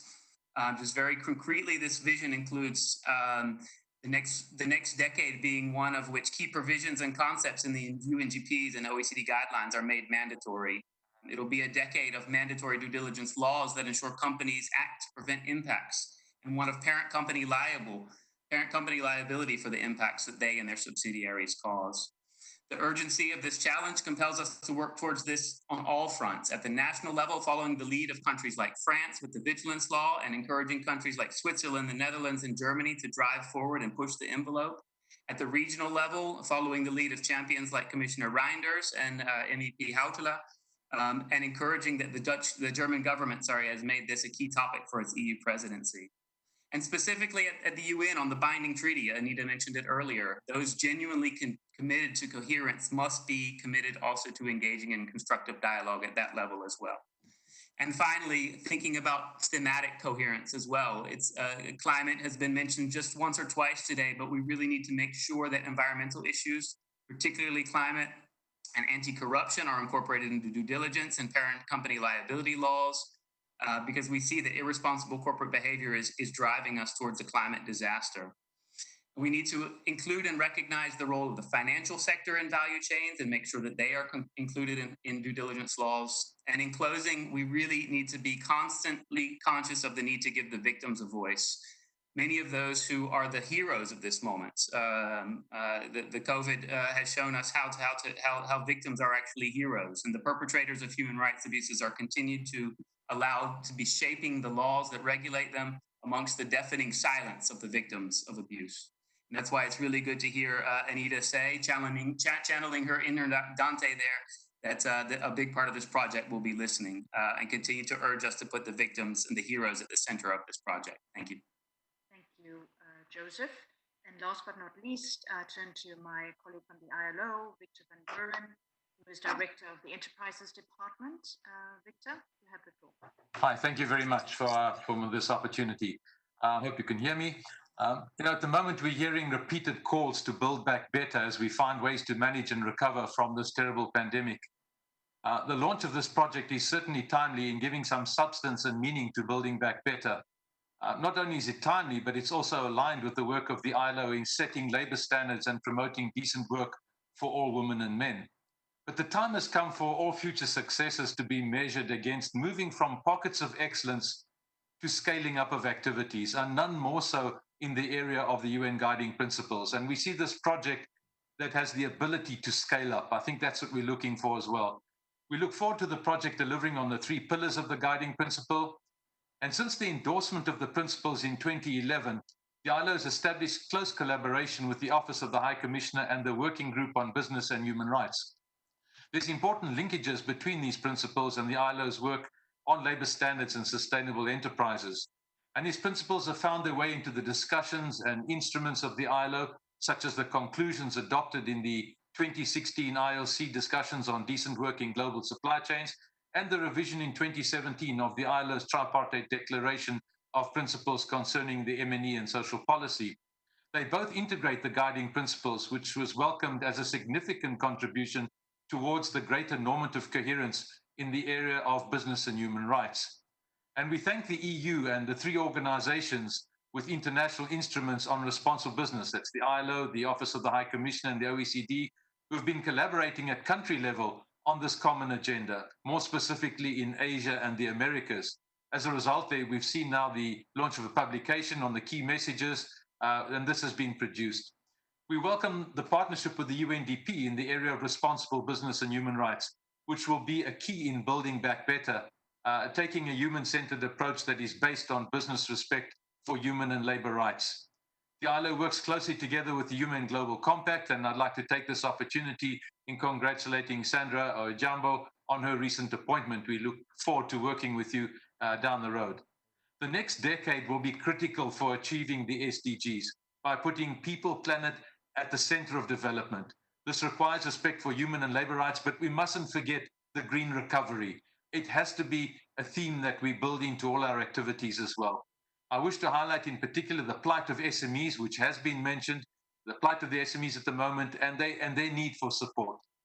This is our common agenda, building a global alliance on responsible business and human rights with all international and national actors.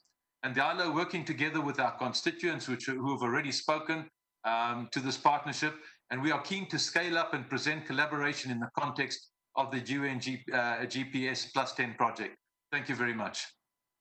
Thank you, Mr. Van Vuren, and thank you to all the panelists and to Lena for moderation of that session. We'll now have a 5-minute break before the conference carries on. So as much as I hate to be the one to announce the shortened break, in 5 minutes the conference will resume, and we look forward to seeing you all again then. Thank you very much.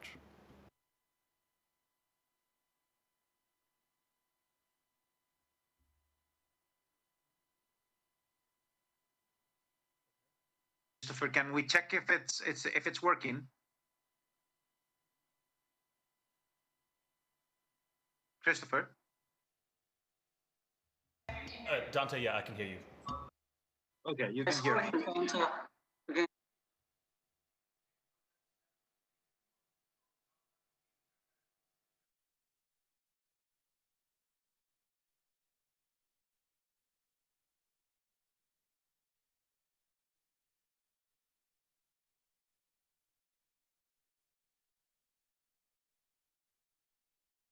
To enable peaceful coexistence. National governments are responsible for protecting human rights, but companies, they also bear responsibility to take human rights into account when going about their business, within their own companies and when dealing with their global delivery and value chains.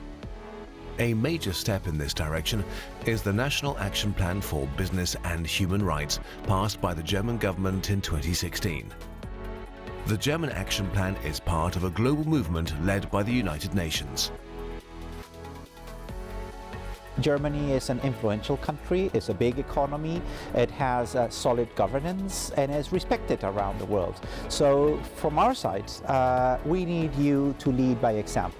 The action plan demonstrates the German government's commitment to the goal of making sure that globalization is fair and socially just. Ob es die Frage der Arbeitsstandards, der Arbeitsbedingungen geht, den Schutz von Arbeitnehmern geht, die Frage von existenzsichernden Löhnen geht, aber auch Fragen von Gleichstellung, ob das Mann-Frau ist, ob das auch verschiedene Ethnien sind, Menschen mit und ohne Behinderung. Unternehmen haben sehr, sehr viele Möglichkeiten, einen Beitrag zum Schutz von Menschenrechten zu leisten, und das sollten sie auch tun. International involvement in human rights is already an established part of management processes in many German companies. The National Action Plan describes the requirements in terms of companies' duty of care to consider human rights in detail and is intended to give companies orientation. That has advantages for businesses too.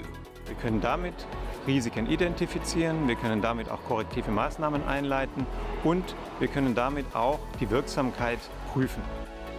So that the National Action Plan can be further developed and expanded, the German government has set up a study to monitor to what extent German companies are fulfilling the requirements of the National Action Plan.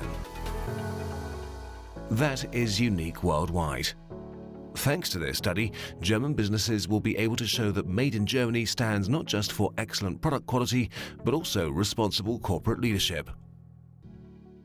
Als das Nachhaltigkeitsnetzwerk der deutschen Wirtschaft haben wir als E-Konsens den NAP-Prozess von Anfang an aktiv begleitet. Unsere Mitgliedsunternehmen stehen bei ihren weltweit verzweigten komplexen Lieferketten bei der Achtung der Menschenrechte vor Herausforderungen. Diesen Herausforderungen zu begegnen, dafür ist die Zusammenarbeit aller Stakeholdergruppen wichtig. Und der NAP-Prozess zeigt, wie so eine Zusammenarbeit erfolgen kann. Government and corporations, customers, unions and business associations. All are called on to work together to establish social and ecological sustainability in business. That's why the German government is working with many other states and international organizations in its foreign and development policy. Germany organizes and supports training sessions, conferences and networking events on all continents to ensure that economic development and human rights can go hand in hand.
Welcome back, and I hope you all were able to make use of a short break. It's now my pleasure to hand over to Mauricio Lazala, who's Deputy Director and Head of the European Office of the Business and Human Rights Resource Center, and will take us through a short session on perspectives and expectations from the ground. So Mauricio, I hope we've got you. I am here. I'm trying to. Perfect. No, I can see you and hear you. So we're good, and I'll hand over to you. Perfect. Thank you very much, Christopher. And thank you very much, everybody, for this kind invitation. Dear ladies and gentlemen, thank you for this invitation to speak at this launch event. We will be dedicating 15 minutes to discuss the perspective and expectations from the ground.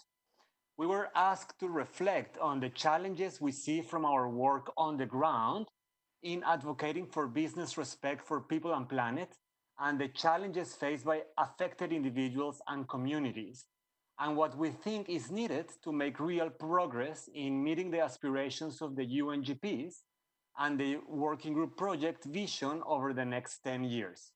So this is really, we hope, a perspective from the grassroots. I am accompanied by two excellent speakers, and I will give them the floor first. We have Joan Carling, who is the co-convener of the Indigenous Peoples Major Group for Sustainable Development from the Philippines. And we have Nimo Basi, defender of victims of climate change, a Nigerian activist and poet. So Joan, you have 5 minutes, please go ahead. Thank you, Mauricio. The serious challenge that we face as Indigenous peoples from business is that we are regarded as obstacles and treated with no dignity and respect for our rights. This approach has resulted in legacy of conflicts, displacements, destruction of livelihoods and the environment, exploitation of Indigenous women and girls, disempowerment of our Indigenous institutions, hunger and violations of our collective rights. These include our rights to lands, territories, and resources, to self-determination, cultural integrity, and peace and security in our territories. Too often, business operations are imposed upon us by states for the use of our lands and resources in the name of economic growth and national development. It has become a common practice by states and corporations to promise compensation, employment, community development projects, education and health services, among others, but many of these are inadequate or not implemented. Likewise, states often have weak social and environmental regulations or enforcement for business operations, leaving Indigenous communities bear the brunt of the adverse impacts of business operations. If we are to change this reality on the ground through the implementation of the UN Guiding Principles on Business and Human Rights, or UNGP, the bad legacy of business operations in Indigenous territories needs to stop. Enough of land grabbing and resource destruction and exploitation. Enough of empty promises and deception. Enough of bribery and corruption. Enough of harassment and extrajudicial killings of land and environmental defenders. For the 10 years plan to implement the UNGP, Indigenous peoples expect states and business to take action to assume fully their complementary roles, responsibilities, and obligations to respect and protect our rights and to be accountable. Initiating good faith and meaningful engagement with Indigenous peoples are necessary steps in this direction. We are therefore proposing the following key activities to build goodwill and cooperation between Indigenous peoples, states, and business in implementing the UNGP. 1. Undertake participatory studies of emblematic cases to document good practices and lessons learned in relation to the respect and protection of Indigenous peoples' rights and on access to remedies in line with the UNGP and the UN Declaration on the Rights of Indigenous Peoples. 2. Conduct regional and thematic workshops for representatives of Indigenous peoples, business, states the Working Group on Business and Human Rights, and human rights bodies to discuss good practice and lessons learned and develop specific plans of action for policy coherence, development of specific measures and programs in relation to indigenous peoples' rights and business operations. 3. Develop a standard guide to ensure policy coherence on indigenous peoples' rights and business operations based on the UNGP, incorporating good practice and lessons learned on business and indigenous peoples' rights. 4. Establish joint and independent monitoring mechanisms at the regional and global levels, measuring and the respect of indigenous peoples' rights by business, including the conduct of human rights due diligence and the zero tolerance of human rights violations by business. Good examples in this regard are the indicators developed by the Business and Human Rights Resource Center for renewable energy companies.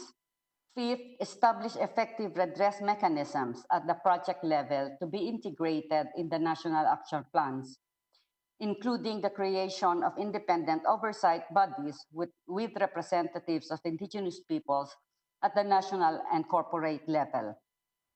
Unless there is access to justice for indigenous peoples, conflicts, inequality, and systemic discrimination will continue and undermine the implementation of the UNGP. 6. Undertake partnerships underpinned by the respect and protection of the rights of indigenous peoples through joint agreements by indigenous peoples, states, investors, and companies to support priority development needs of indigenous peoples. These projects can be on appropriate renewable energy projects, agribusiness for sustainable food production, handicraft development, ecotourism, among others.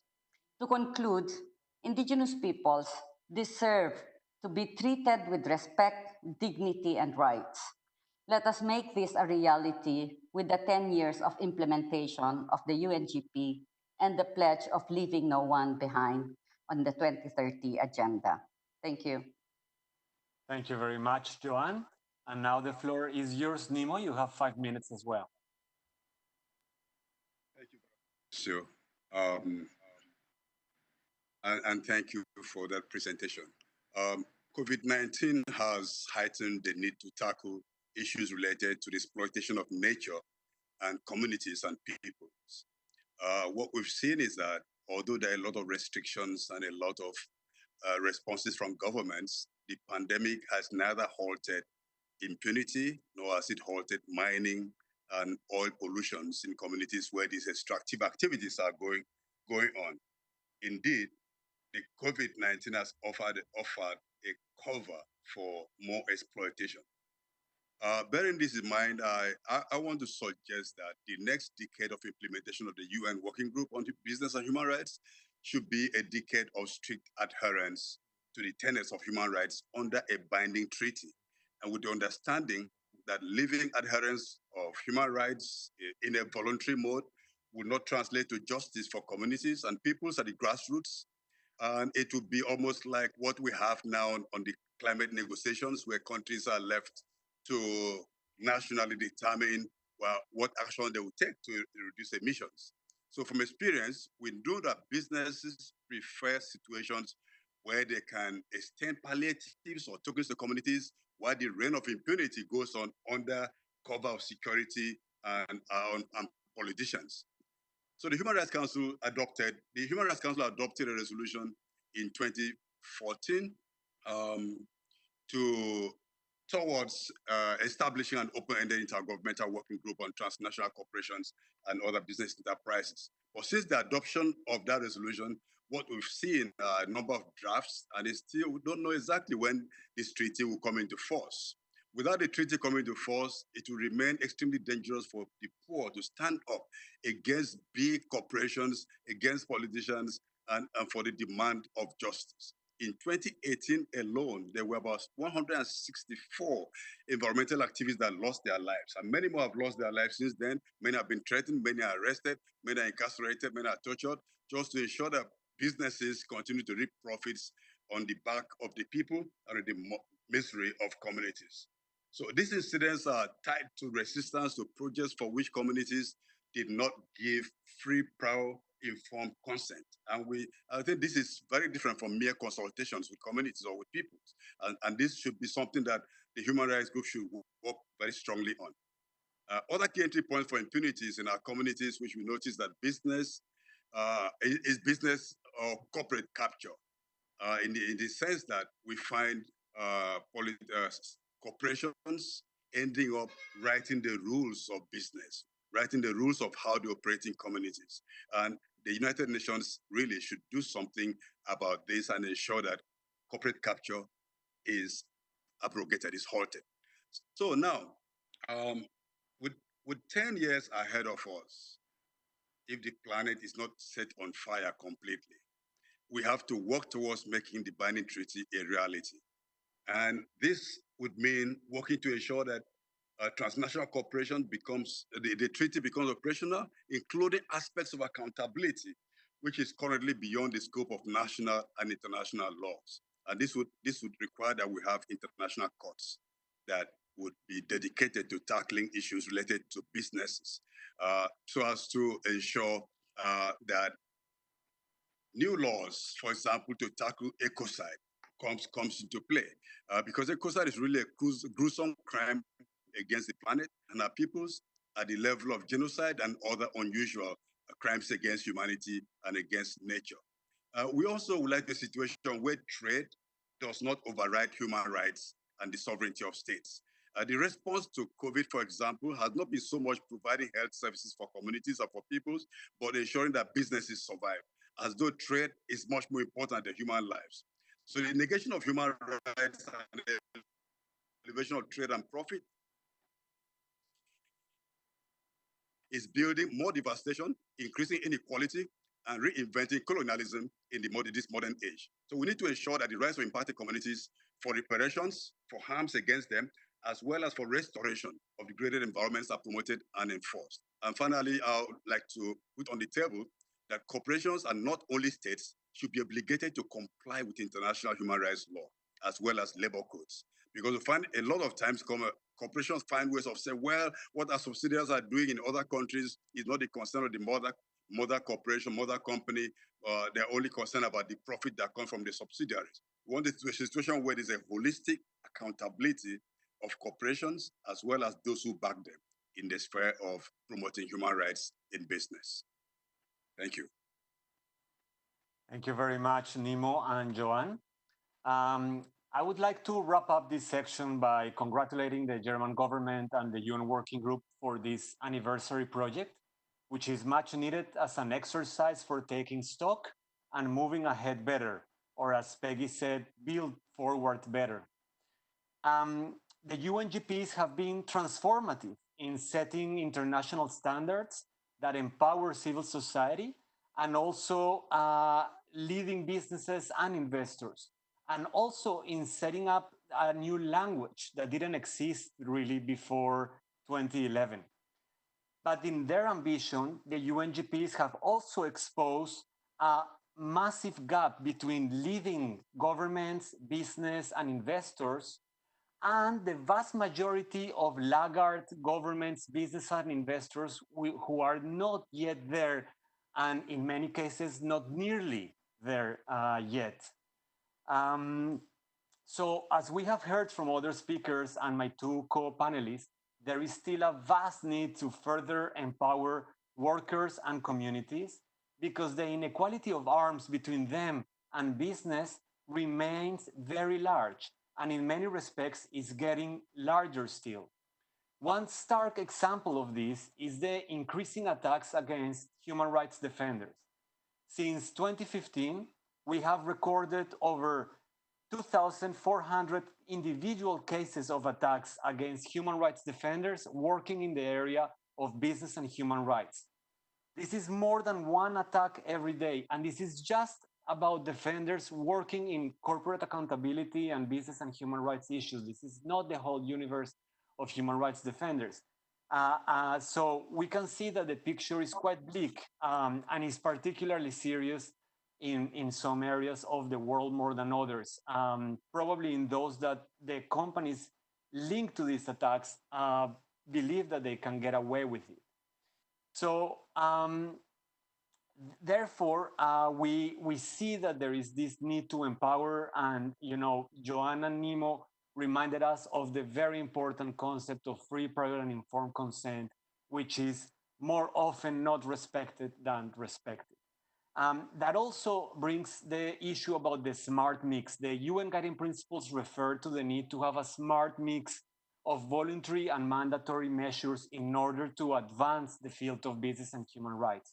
We fully agree with that, but so far only the voluntary side of the mix has come up strongly, while the other aspects of the smart mix, including the mandatory elements, the government incentive, and the legal enforceability, are severely lacking. We must move quicker and more decisively towards a real smart mix of measures if we are to achieve the ambition of the UN Guiding Principles. And I will finish by saying that the business and human rights movement is truly a movement. I am one of those that have been in this thing for a long time. And it's enough time to know that we won't achieve success if we operate in silos and alone. In civil society, we depend on the action and cooperation of a lot of allies and partners, from human rights NGOs to environmental NGOs, labor rights groups, women rights groups, children rights groups, development NGOs, etc., etc. We also need media, philanthropy, and academics that can add immense value and leverage to our efforts, all a part of civil society. And of course, we need all governments and businesses, from the smallest business to the largest business in the world. International institutions and multilateral organizations are also needed to be pushing in the same direction. Thank you very much. Thank you very much, Mauricio, for those words. And I think the aspiration and ambition is absolutely the good transition to the next segment, where I turn to Salil Tripathi from the Institute for Human Rights and Business based in New York, who will take us through a panel discussion or a series of presentations entitled The Road Ahead, How to Scale Action to Move Business Respect for Human Rights from Aspiration to Action. So on the theme of making ambitions into reality, Salil, over to you. Thank you, and I hope I can be seen and heard. Yes? It's all good, okay, all right. I'm never sure of technology, never take anything for granted. So it's always, thank you first of all for this wonderful opportunity and a very, very important occasion, marking an important anniversary to start with, which is the 10th anniversary of the Guiding Principles. Some very inspiring words before us from a lot of people, pointing out what has worked, what has not worked, what the challenges ahead of us are. This morning, with a couple of people, Sharon, who has been here on the panel earlier before me, and Marcela Manubens and Brent Wilton, who some of us know from Coca-Cola, we were on a panel in London. This is, of course, an virtual London, because we are all where we are. And one of the words that came up there was collective action at the end of it all, that this is what we need to build a better post-pandemic future. And I was truly inspired listening to both Joan and Nimo and the final words of Mauricio as we were going along, because collective action is the order of day. It is where we need to hear the voices that Joan and Nimo were articulating so forcefully and so powerfully, and Mauricio for reminding us of all the other defenders who are under constant pressure. Now, in that kind of a context, who are the people who can lead us forward? It is enlightened leadership from business, enlightened leadership from within governments, and also the civil society. So I have a fantastic panel ahead of me. I've got 6 people. I'm going to introduce them very briefly as they come on, one by one, and ask them first one question each, and then, if time permits, we'll go to the next one. That's the order of the session. The first person I'm going to turn to is Heidi Hautala. She's a member of the European Parliament, and she's from the Green League, and she's from Finland. The question I have for you, Heidi, is this. What do you expect from companies? How do we get more companies on board in this very ambitious but important, critical, and relevant exercise? Can you point examples of cooperation and joint efforts between companies, civil society groups, and EU institutions, of which you are so much an important part, Do companies get the message on corporate governance and sustainable finance? Do we need more incentives to get companies to adhere to international? Thank you very much.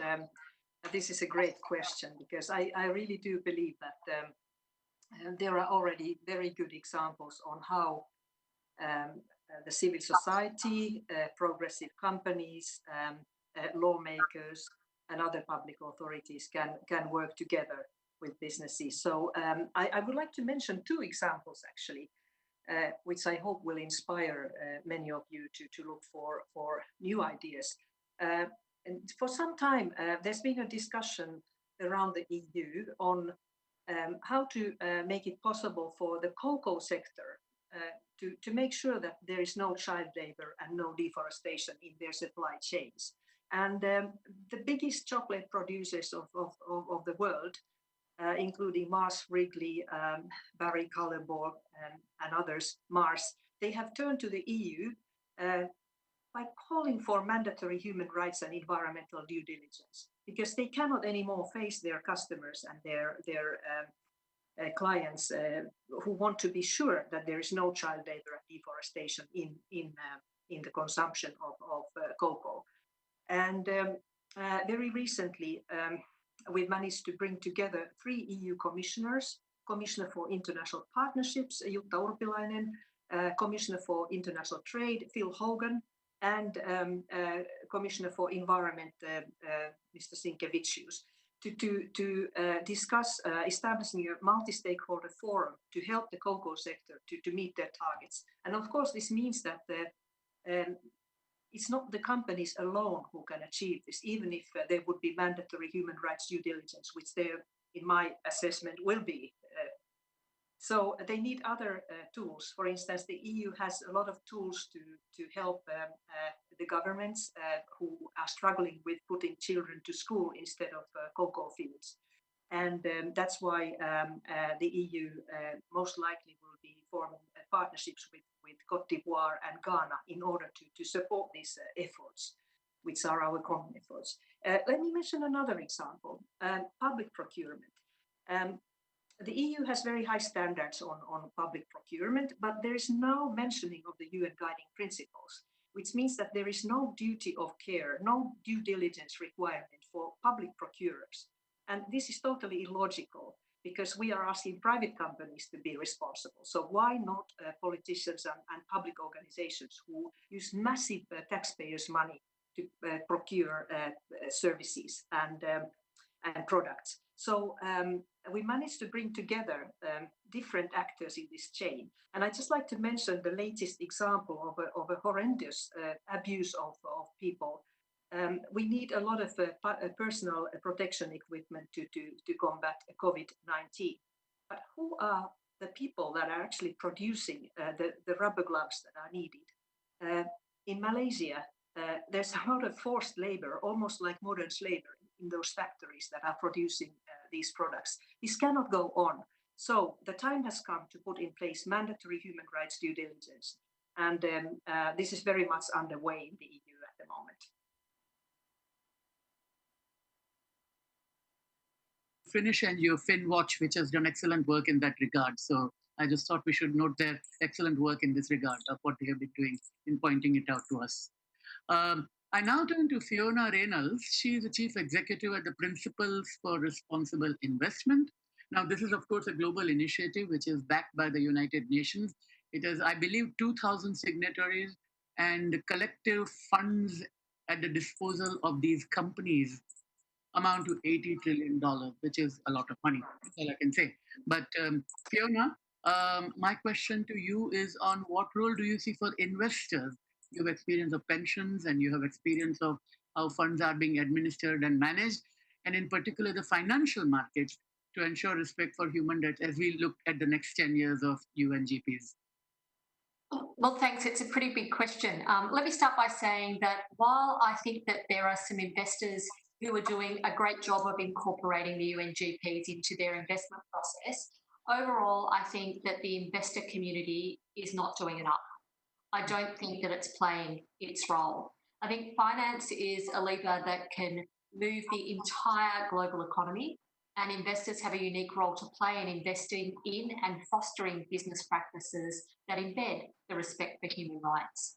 The investment community, however, having said that it's not doing enough, I also recognise that it's got great potential in the use of their leverage, as they have extensive and influential relationships across the business sector. They are, of course, the major shareholders of companies, and investors need to think about the companies they invest in beyond their financial accounts and take a far more holistic view, and they need to measure both the financial and sustainability performance of a company. Investors have leverage and they need to use it.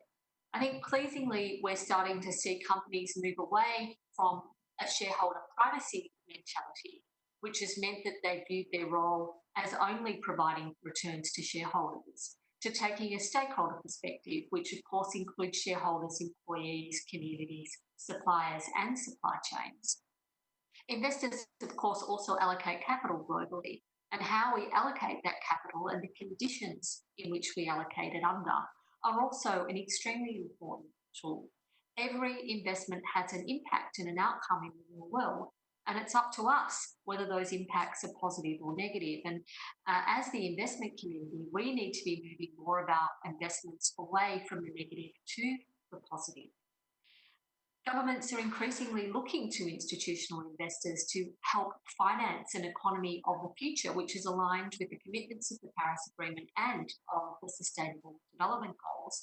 And we need to ensure that such sustainable finance initiatives integrate respect for human rights at the heart. We can't think about issues that we've been talking about in terms of things like climate change in isolation without thinking about people. And in the investment community, for example, we spend a lot of time thinking about stranded assets when it comes to climate change.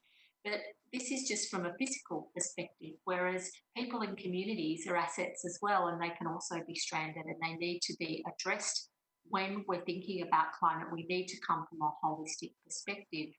I think if we look at COVID-19 as an example, it shows us really the interconnectedness of issues. And this has already been mentioned, you know, healthy people and a healthy planet are really preconditions to a healthy economy. And the UNGPs require that we ensure that ESG investments also consider the risk to people, not only financial, material ESG risks. So institutional investors have a responsibility to respect human rights, and we need to emphasise that responsibility for all institutional investors across the finance sector. But whilst there's growing investor leadership and momentum on respecting human rights, many institutional investors are really still unaware or are unclear of how to fulfil this responsibility. So we're really faced with an implementation gap. And institutional investors really need to build expertise on human rights and we need to really work together to learn how to take risk mapping and due diligence make it real, routine and effective. We need institutional investors to help speed up and scale up human rights due diligence by using the leverage that I mentioned, and that we need really to push investees to know and show how they respect human rights. So at the PRI, we've really applied the UNGPs into our approach to human rights and social issues since their launch in 2011. However, we've really decided to elevate this issue over the next 5 years.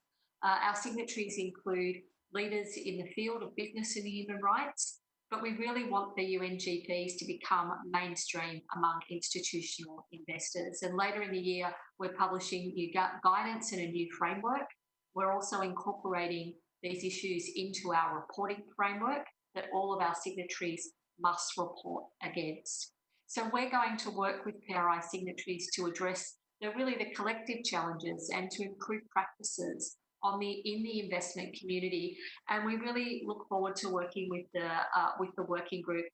We've done some work already, particularly with Dante, in talking about this, but we want to continue to work with Dante and Anita and the committee to help us to really get investors to understand their responsibilities and how they need to apply them. So there's a lot still to be done.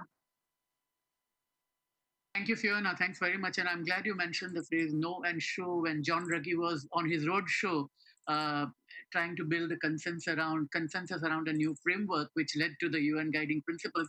This is something he constantly told companies, that you need to do the due diligence to know and then to show. And you mentioned the importance of reporting, which indeed is what brings me to our next speaker, which is Jeanette von Wolfersdorf. She is the Director of Commission for Transparency, Quality and Impact of Public Expenditure in Chile. And she's also the former director of the Santiago Security Exchange. Janet, the question I have for you is that you thought considerably about the importance of data and measurement. Now, measurement is important because it helps us find out where we were and where we need to go. But one of the problems with human rights, of course, as we know, is that it's sometimes easier to measure processes, but very hard to measure the impacts and outcomes. Now, do we know enough? Are companies doing enough to communicate the data that they provide? Are we capturing all the right impacts? And what do you expect to see in the next decade? Thank you, Salil, and best greetings from Santiago de Chile. In fact, I want to comment about this very crucial role for the next decade, the role of data regarding ESG. And I want to start with with my own experience from the Santiago Security Exchange. While being part of the board, I realized, in fact, the impact of data on the behavior of market actors. Naturally, enterprises tend to show just the best part of their ESG issues. Naturally, most CEOs, talk about how advanced they are in transparency. And in the fact, you see that in Latin America, for example, just a minority of enterprises take ESG really in serious and as part of the business. For example, data for due diligence on human rights are not correctly transparent. And for example, the last survey from the stock exchange in Chile showed that only 20% of Chilean market voices said that enterprises are doing a correct supervision of their ESG risks. So in that sense, I found myself often with investors who said enterprises are not interested in giving them to the investors ESG information that investors think crucial. And on the other hand, I found myself with enterprises that said, while launching green bonds, for example, that investors are not really interested in ESG information and not even asking really about these issues. So who has the fault? I think finally it's clear that we need more and better non-financial information from both, from enterprises and from investors as well, to keep away from green and social washing. And I think the information we need should be in form of quality data, maybe audited, with focus on the most important ESG issues, and should be open for public monitoring. I think this is a really important step. In Chile, we have some open statistics, for example, from the progress report from Robeco Sam from SAN for the Dow Jones Sustainability Index, showing comparisons for enterprises listed in Chile to listed enterprises in Colombia and Brazil, for example. But many other statistics are not always open because they are normally made by a revision of the reporting of enterprises one by one. So they are costly to do. In that sense, to move forward, I think it's not enough just to create a new and better reporting standard and indicators regarding ESG with a common taxonomy, because I think the next step should be that data must be available in a centralized way that permits to compare one company or one sector to another. Interesting in that sense is the European consultation on sustainable finance that just asks for the importance of a free of cost data space for companies' ESG information, and communicates that Europe already is working to create a single market for data in that sense. I think it is of high strategic importance worldwide that countries and regions should centralize the most important ESG data and make them comparable and open without cost. In that sense, it's important that the European taxonomy and standards should be hopefully in line and consider also the expectations of market players outside Europe. And concretely, in the next decade, it should be easy for all citizens in all regions, hopefully, to compare different investment funds regarding their real commitment on ESG, regarding their portfolios, to compare enterprises of specific sectors regarding their human rights due diligence to other enterprises or regarding other ESG issues, to make these kind of comparisons, or to compare also different sectors of our economy regarding ESG commitments in a measurable way. And last but not least, and in line with previous comments in this event, I think this transparency shouldn't only be for listed enterprises. I think we must move forward and include other enterprises as well. Thank you so much.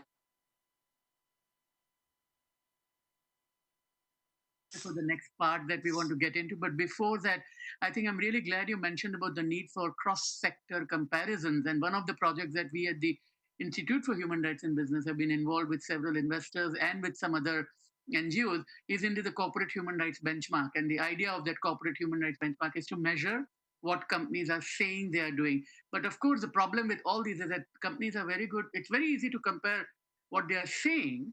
It's also fairly easy to compare what the processes are. But what's critical is what Nimmo and Joan were talking in the session before ours, which is about the outcomes and impacts and how do the vulnerable and marginalized communities experience. So any exercise that looks into bringing the voices together would be incomplete if it doesn't listen to the people who are directly affected and stakeholders. And it's a point even Fiona made earlier. So thank you for stressing that. Now, you did mention about the need for going beyond listed companies. And I want to not talk about non-listed companies. I mean, we are certainly talking about state-owned companies, but companies from all over the world. And that's what brings me to our next speaker, which is Liang Shaohui, who is the chief researcher for the China Textile and Apparel Council. And of course, Liang, you worn many hats before. We have met each other several times before. Wonderful to hear from you. I don't see you yet, but I'm sure we will see you momentarily. But clearly, China is, China has always been a major player of the global politics, but it's an extremely important player of global economy. And you have seen the business and human rights movement for a considerable period and seen its emergence in China. In fact, you're one of the leaders and pioneers in that regard. As China's stature becomes even more significant in the global economy, and not least because of the One Belt, One Road or the Belt and Road Initiative, what impacts do you see on human rights in the countries where China is investing over the next 10 years? And how can they help shape the thinking of the business and human rights community and shape the thinking within China about this agenda?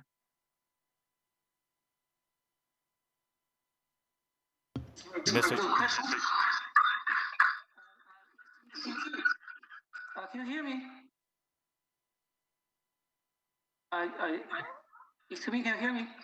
Yeah. Okay. Yes, indeed. China has become more and more important in the global economy, not just as a manufacturer or a trader, but more as an investor. So, for instance, the Chinese ODI outflow in 2018 stood at about 143 billion US dollars, ranking number 2 among all countries in the world.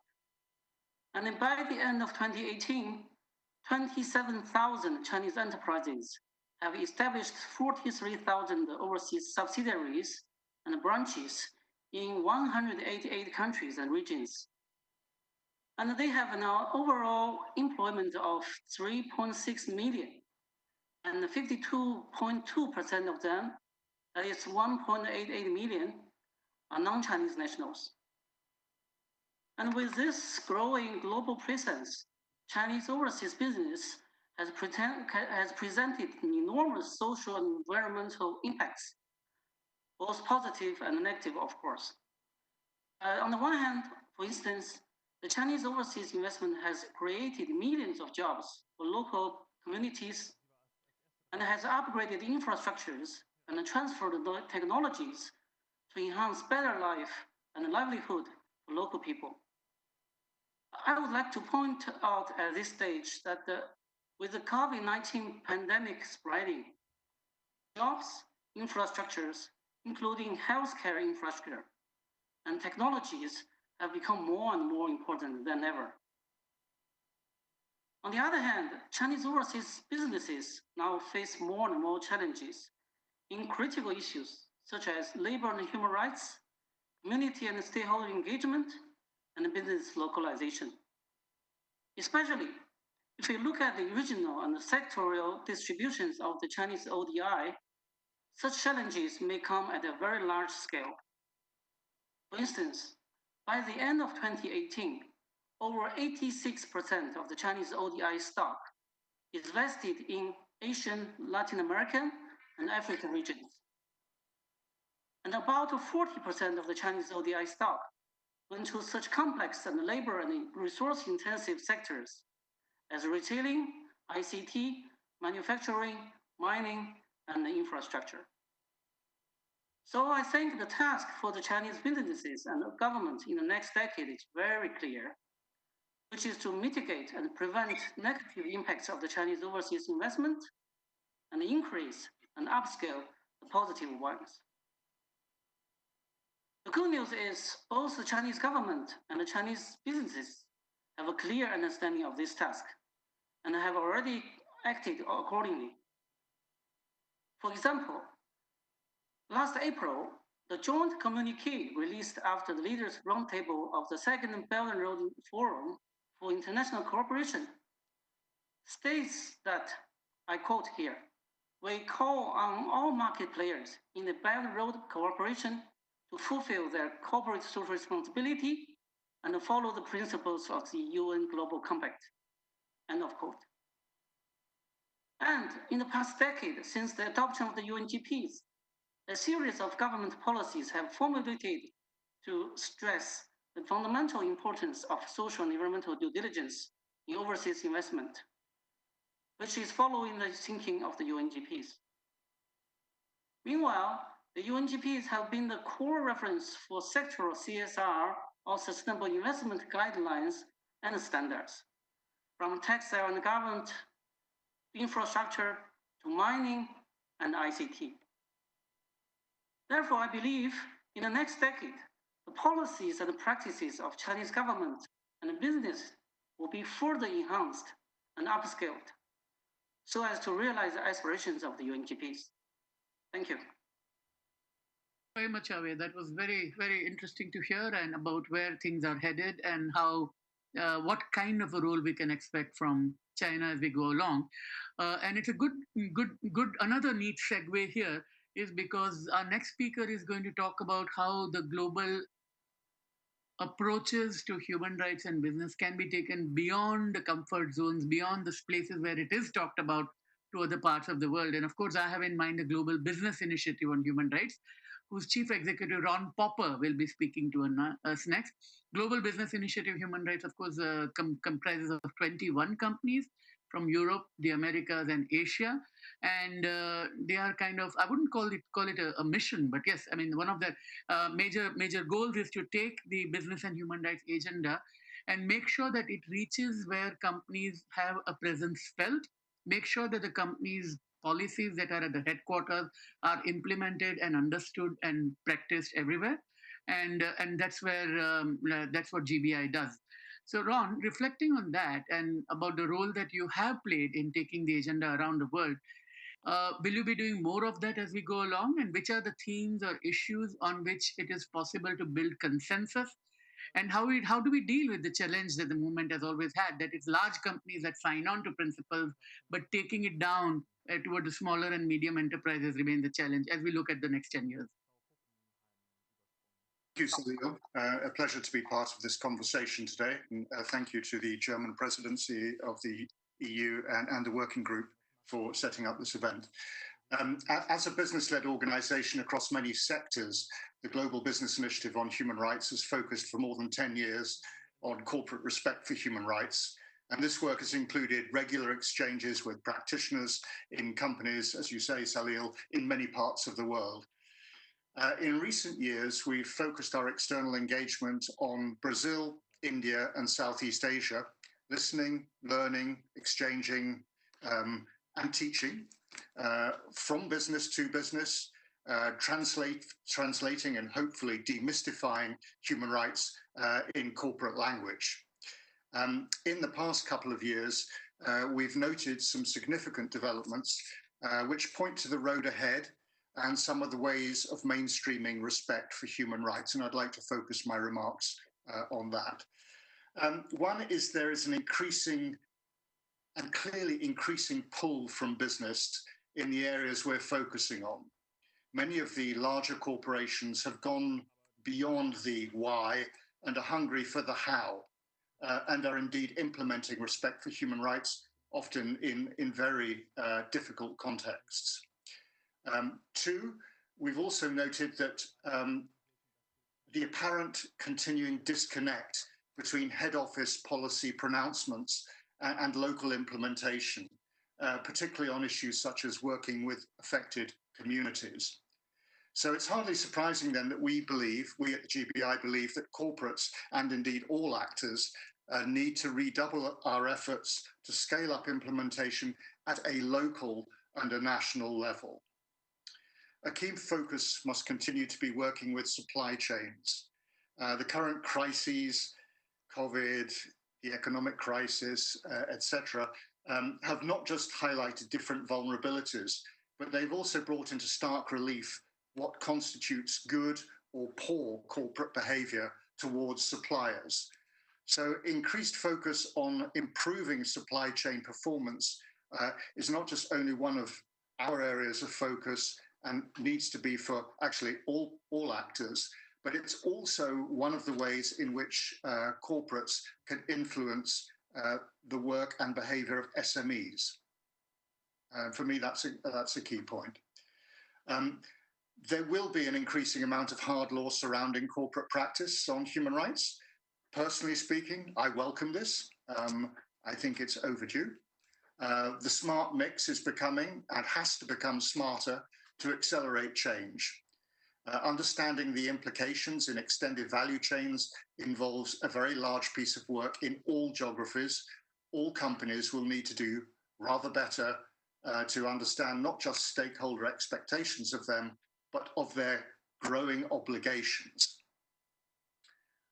One practical way of scaling up for organizations working in this field is to collaborate more. That is something that's been mentioned a little bit today, but it's something that GBI has been doing increasingly in recent years, partnering with other organizations and regional advisors to maximize reach. As you know, Salil and others on this call, organizations in this space can be a bit tribal and defensive, and we really do need to work rather better together to maximize reach in the time available to us. So 3 quick and final recommendations to business and states. If we want to achieve the project goals by 2030, we will still need considerably more CEO leadership and courage. Bottom lines are clearly suffering at the moment, for sure, but there are opportunities here and now for increasing leverage to good effect instead of cutting risk management budgets. Unfortunately, what we're seeing is that too many sustainability budgets are being cut in the rush to preserve the bottom line. But there are some huge opportunities here which companies need to seize upon. We also need to devote considerable time in the coming years to remedy, Pillar 3. It's not something that's been mentioned an awful lot on this call. Frankly, I think most companies and organizations, after 9 years of the UNGPs, are hardly off the starting blocks on providing remedy to people negatively impacted by their activities and operations. And this needs to be an area of greater focus in years to come. One comment directed at states. Governments need to make greater use of their convening powers with companies domiciled in their countries. They need to set out very clearly their expectations of business, big and small, multinationals and SMEs, and what good UNGP performance looks like, both in their home country and through their embassies and trade missions and so forth in host states. A final comment, if you will allow me a slightly cheeky one to end with. It's addressed to governments and the UN. For sure, we all know that there are competing agendas and very tight budgets.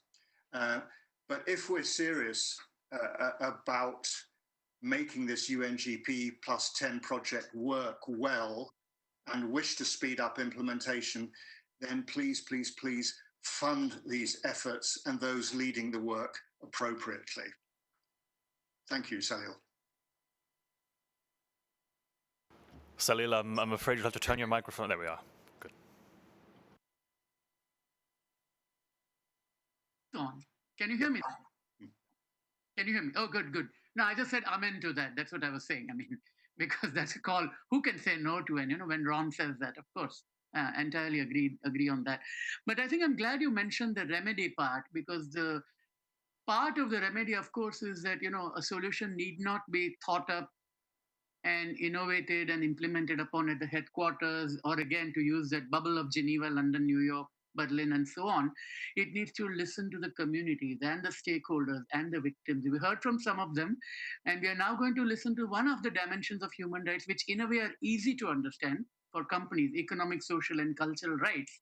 But at the same time, and they're not civil and political. And with that in mind, I'm going to turn to Fernanda Hoppenheim, who is a co-executive director of PODER, which is a project on organizing development, education, and research. PODER, of course, means power in Spanish. And she's a board member of the ESCR Net. And Fernanda, what I want to ask you is that what have we learned from communities and human rights defenders during the current COVID-19 pandemic, on which we had also prepared a report recently, or the racial crisis, racial discrimination, the Black Lives Matter movement that is prevalent not just in US but beyond? And how would you like to see the process over the next 10 years to be, so that we can anticipate such challenges and be better prepared? And what are the expectations from civil society?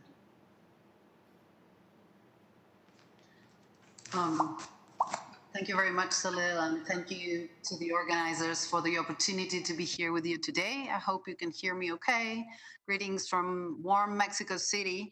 And yeah, to your question, I think that actually the concept note on the project, UNGP +10 project, states it very clearly: business as usual is not an option anymore.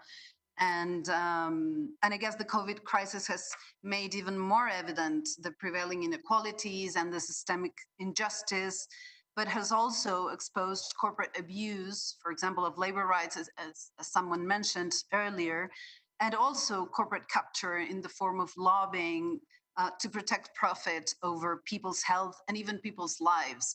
For example, promoting that certain sectors are labeled as essential, coming back to being active in our economies, or trying to profit from bailouts as states are promoting this. I think movements like Black Lives Matters, feminist movements, environmental movements addressing the climate crisis, workers' rights movements, and communities defending the rights on the line are the ones that are showing and leading the way.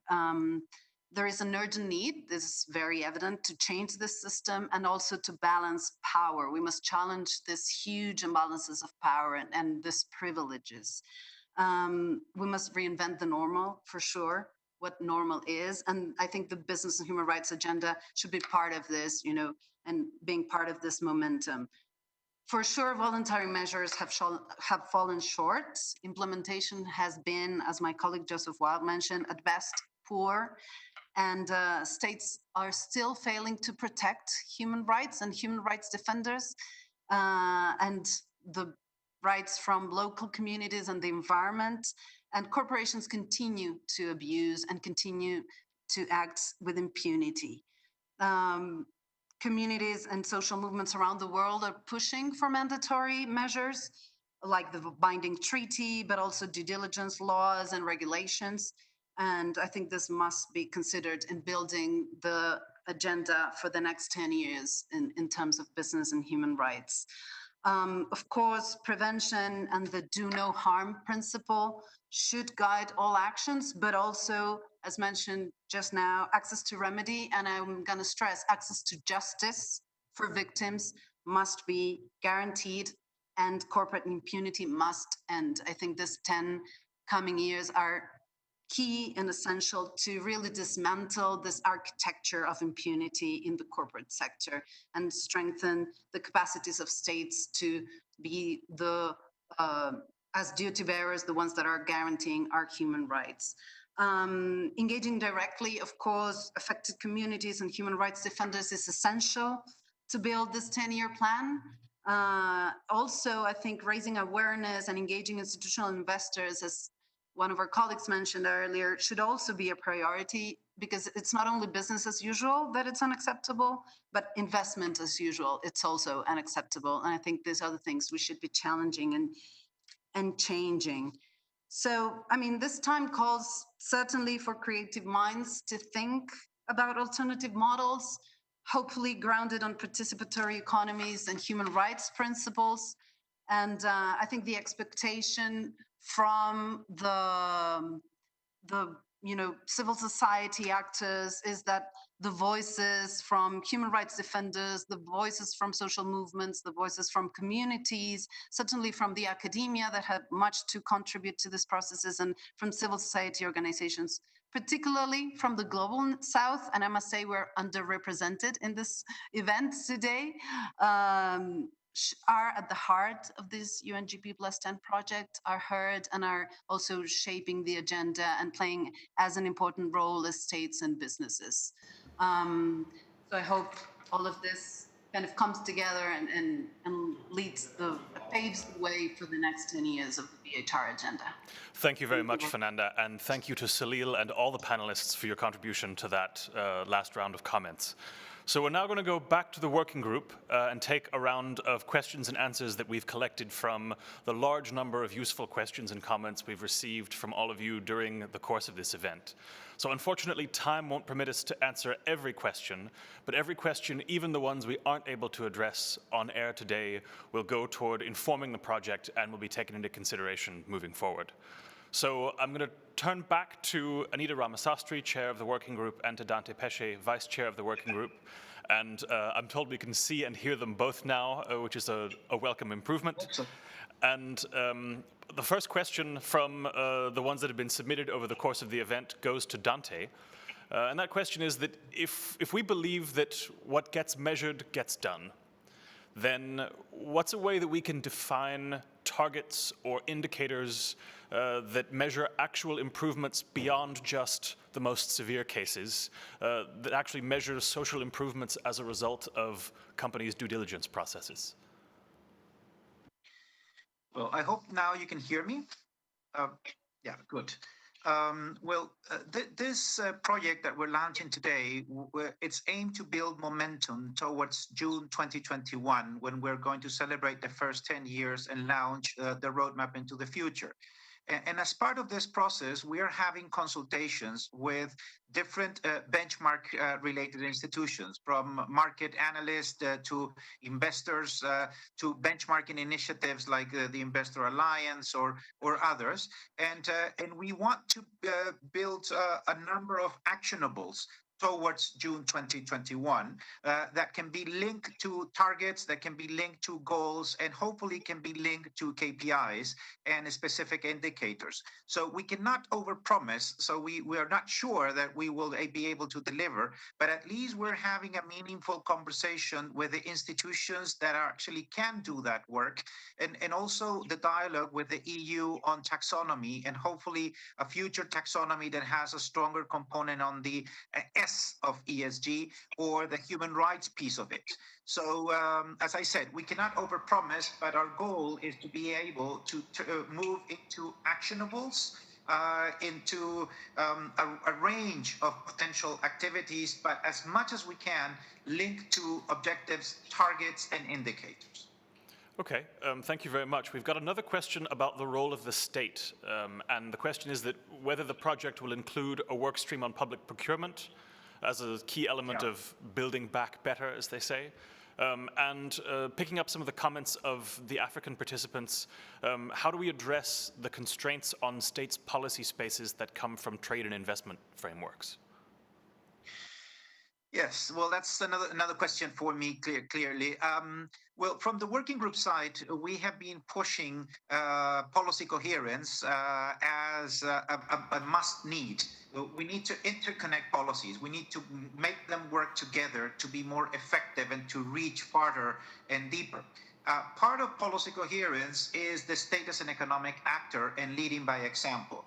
And it's part of our agenda, existing agenda, the state-owned enterprises or investment facilitation or trade policies, and of course public procurement. So actually, public procurement is one of the best, let's say, the shortcuts if you want to have impact. Because it's also the largest supply chain in any given country of the world. It's a state supply chain. So it's also an opportunity for states to live up to their own expectations and lead by example, and it's the acid test of political will. And this is something that we have said as working group several times. Part of our engagement with the OECD is actually to be able to tap into working parties that go beyond Europe and are working on these specific areas. Also, part of the consultations that we're going to have around the world includes the state as an economic actor. So this is part of the equation, part of policy coherence, and very centrally leading by example. So it's well considered. And the question about, let's say, investment facilitation and asked from Africa, that is also part of the equation. I think that is more linked to Anita, the work that Anita leads. But nevertheless, we are conscious that there has to be a much better and clearer connection between association agreements and free trade agreements and the protection of investments in any given country. And there is a not well-balanced relation right now. So it's very easy to somehow abuse on the conditions of a poor country desperate to attract investments and basically take advantage of it. So it's also the imbalance that Fernanda and some others were telling about civil society groups and affected communities. It can apply to countries. Sometimes government with the best intentions of the world want to attract investment, but they are really in an unbalanced situation to negotiate, let's say, a good deal for their own country and their own people, not to consider other elements of poor governance like corruption or lack of capacity, etc., which is also part of the equation. Thank you very much. So Anita, you obviously have the chance to add anything to that you want to, but we have a question for you as well, which is that the UNGPs have no deadline and they don't define the speed of implementation for businesses or any of the other actors involved, indeed. What that means is that companies can take years before they start carrying out credible due diligence. That might give flexibility and some opportunity for growth, but what can we do to address this potential for delay and speed up serious implementation while making sure the changes are sustainable at the same time? That's a very fair point. So excellent question from whoever asked it, but I think that there are different ways. One is, of course, that you can, within legislation, put in timelines for demonstration and reporting and sort of evidence-based demonstration of what a company has actually done. The challenge with that is that that usually means demonstrating that companies have policies, but actual implementation is harder to measure. This is where, as Dante mentioned, and the working group has worked, is really on government-based incentives. If we have laws focused on procurement, on trade support, on financial assistance to businesses linked to the guiding principles and mandatory human rights due diligence, if we have laws that provide for access to remedy, then we allow rights holder and civil society and others to identify situations where there hasn't been adequate implementation and to seek not only access to remedy, but to push the government to enforce those requirements. So you need to have these kind of levers in place to ensure that companies actually move and act. We've seen that in the area of anti-corruption, right? Once enforcement starts, again, you then see companies respond. So that's, I think, my response for now. Okay. We've had some comments today from several presenters about the need for an economic model that's been highlighted by the COVID-19 pandemic. And what would you say the role of both the project and the UNGPs might be in resetting the parameters of an economy along those lines? Do you see a connection between for instance, the draft treaty and the UNGPs in that regard? Well, I think they're related issues. I'll take the first one, which is about sort of inequality, the pandemic, and sort of resetting the whole notion of the purpose of the corporation. We've actually been having that debate in many circles for a while. You have academics, you have some high-level commitments from the private sector, but that's all still quite intellectual. So the question is, from how do we go from these big ideas, and many of the big ideas that have been shared today, to real commitments? I will go right back to the issue of, as we set these regulatory frameworks, right, that this is really the key. As we try to shift corporate law and this notion of corporate governance into a new framework, that is going to take a much longer time. We need to really keep at it. But in the interim, until there is a change in shareholder primacy fully, we need investors to move because capital speaks loud, and we need regulators to require. Because once you have a requirement to do something, then companies are taken out of that debate around, is this material, do shareholders care? So trade finance, financial support, procurement, all of these levers, mandatory human rights due diligence are sort of the way to get us to this new, I think, imagining. And in terms of the treaty, as I've said earlier, I mean, the working group, of course, the treaty process in Geneva for a binding treaty on business and human rights is led by states, by governments. It's a government process. The working group, of course, has provided technical input to this process because our key message is that we want to enhance access to remedy and we want to ensure always consistency with the guiding principles. And we continue to say that now. So we see the treaty process, along with the EU's due diligence, along with many other initiatives that are being launched globally, as many natural outgrowths of the guiding principles. And as such, watch, participate, and then try to ensure coherence. Anita, how do we address the potential risk that the narrative around the UN guiding principles centers on the supply chain problem only? Well, I think we just have to call out the issues and say that business and human rights begins at home. Now, when we started looking at this, when John Ruggie had his mandate, it was about transnational governance gaps, supply chains, or foreign investment activity. But I think what the pandemic has shown is that it's always at home, right? Workers are vulnerable in factories, in farms, in shops around the world. So just like sustainable development elevated the notion that development wasn't just about countries that are in poverty or countries that were still economically progressing, it was a challenge for all. It's the same with business and human rights. So for everyone here today, the key message is to say business and human rights always begins first at home. Thank you very much. And I'll give the last question to Dante, which is, Dante, what are the next steps from here? Well, let's say the process that we're launching today is a 12-month process, or let's say a little bit more than 11. And what we're looking after are two deliverables. And that was described, it's in the concept note, and I'm sure that all of the ones attending this event have read it.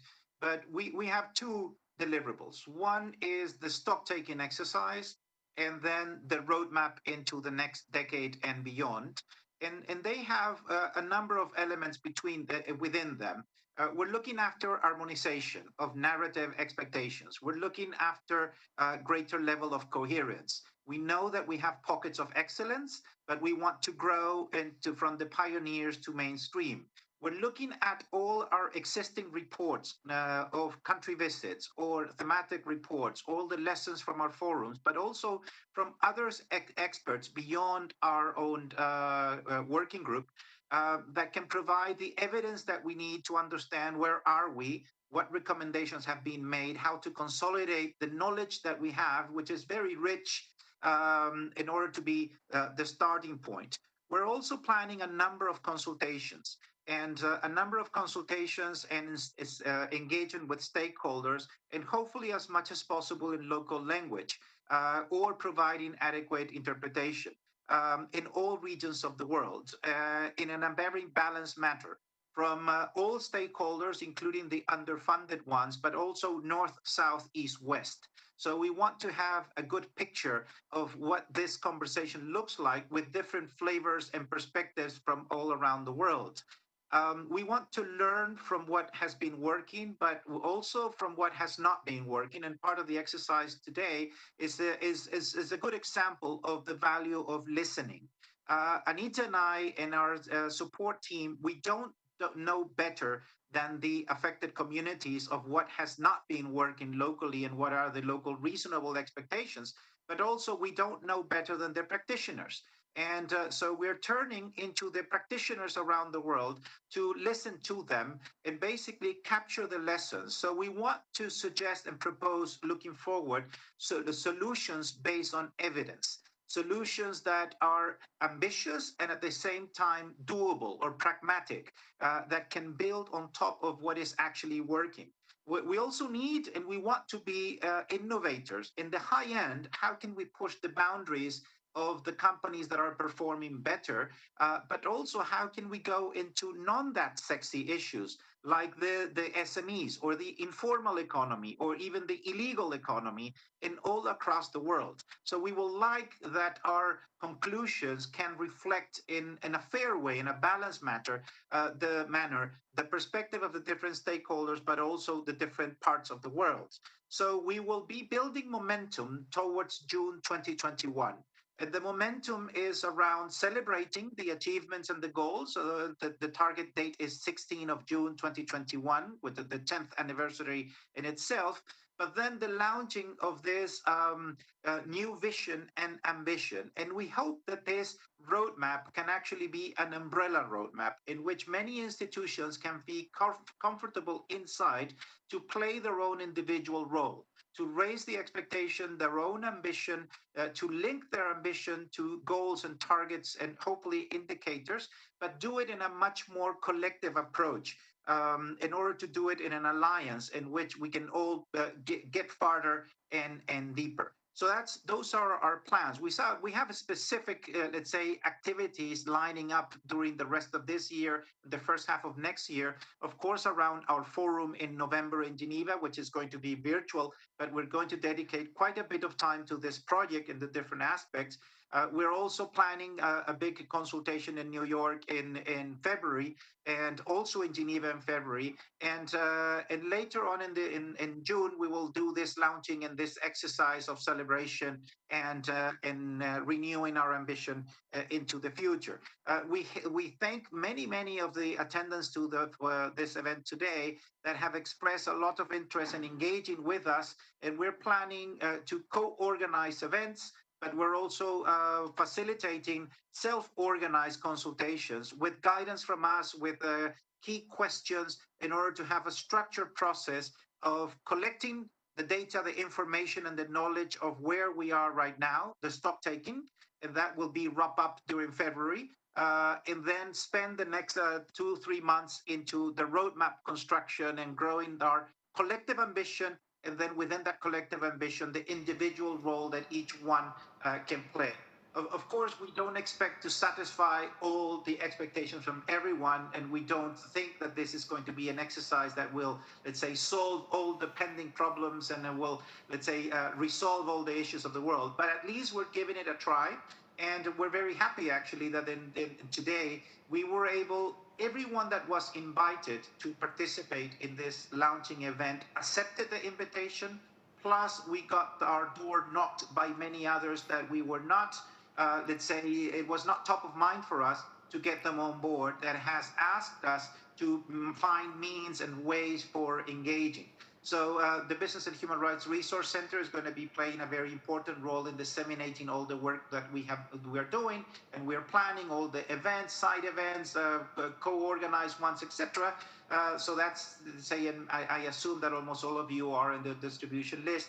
Of course, on the website that we have, the dedicated site at the Office of the High Commissioner's website for the working group, we will be posting and we will be sending information. And we have databases of all the people that have attended this event, more than 2,000. Also, over the years, the regional forums and the global forum in Geneva. And we look after active collaboration with all of you. So please don't hesitate to be proactive. If you have an idea and you might find it even crazy, why not give it a try? We can't promise that we will deliver on everyone's need and expectations, but we will do our best to take advantage of this unique opportunity to, let's say, look from with a bit of perspective, 10 years perspective, learn what we have done well. The fact that we're actually having this conversation is something good in itself, and try to build into the future a strategy that is way more ambitious and that will get us from this pioneer level, as I said, to normalizing, to mainstreaming in all dimensions possible. Much to look forward to. Yeah, Christopher. thank you very much. Much to look forward to. So our closing comments today come from Bärbel Kofler, the Commissioner of the German Federal Government for Human Rights Policy, who is joining us from southern Germany today. And it's my pleasure to welcome Commissioner Kofler and to ask her to conclude the conference for us. Thank you very much for that opportunity. And I have to say it's a little bit a challenge for me now to summarize this intense debate of 3 hours almost, with a lot of very, very experienced comments and contributions. But first of all, I really want to thank everybody who participated for their experience, for their intense contributions and their dedication to the topic. Business and human rights is very close to my heart also. I'm involved in our National Action Plan in Germany since we started that. And hopefully, that's my personal opinion. I have to be careful not to speak for the whole government then, but my personal opinion, we come up with a due diligence law also, because I think what a lot of you were mentioning and pointing out, it is important that the states make clear what they expect from the businesses, so the obligation can be fulfilled, including inside a framework. So thank you very much for this very intense debate, and that we could launch together with the UN Working Group on Business and Human Rights this project, this new project. Dante was pointing out what he's expecting, or maybe that what we can't expect at the moment. But I'm quite sure that within 12 months, we're coming up with a lot of details which will help us in building up good law frameworks in our own countries, in larger communities like the European community. The European colleague was pointing out that a lot of activities are going on a European level also, which I very much appreciate. The initiatives, for example, of DG Just and Commissioner Reinders coming up with a European law framework on business and human rights is very much welcome. So we have a lot of activities ahead. And we have to make clear that it's not only us in our own country that's very important and in the European community, but we have the whole world as the project. And therefore, I very much appreciate that from all parts of the world, participants will join the project, because we have to keep also the ambitions in all parts of the world on the same level, because, and especially on a high level, because I think it's not a project a single part of the world can be successful. We have to work together. This whole reunion today was a good start for that, because from all over the world, people were joining, and I'm very grateful for that. I know that some of you, maybe it's already very late and you wanted to go to bed to sleep, or others already started their day. So thank you for joining us, although in these harsh circumstances. What was coming out clear is we need mandatory due diligence rules and standards. We had a lot of voluntary experience in the last years, but we also had the experience that that was not really not successfully for the people on the ground, but also not successfully for businesses who were trying to come up with standards, and then were in a very uncomfortable situation with conferences and other enterprises who were not fulfilling standards. So for both sides, I think the roadmap is very much needed, and it's very much needed that we come up with due diligence initiatives and frameworks. So I'm looking forward to that. I'm looking forward to the roadmap.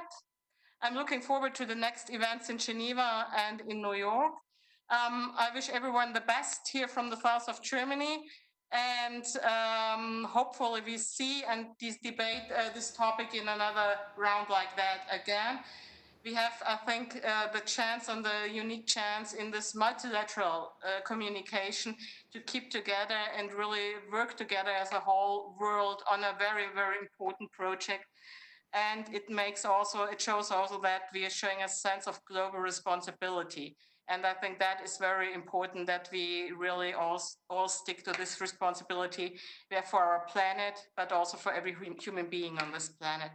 Well, once again, thank you very much for your contributions, for your time, for supporting the launch of this project and supporting business and human rights activities on a long term. Best greetings to everybody wherever you are in the world. Thanks a lot.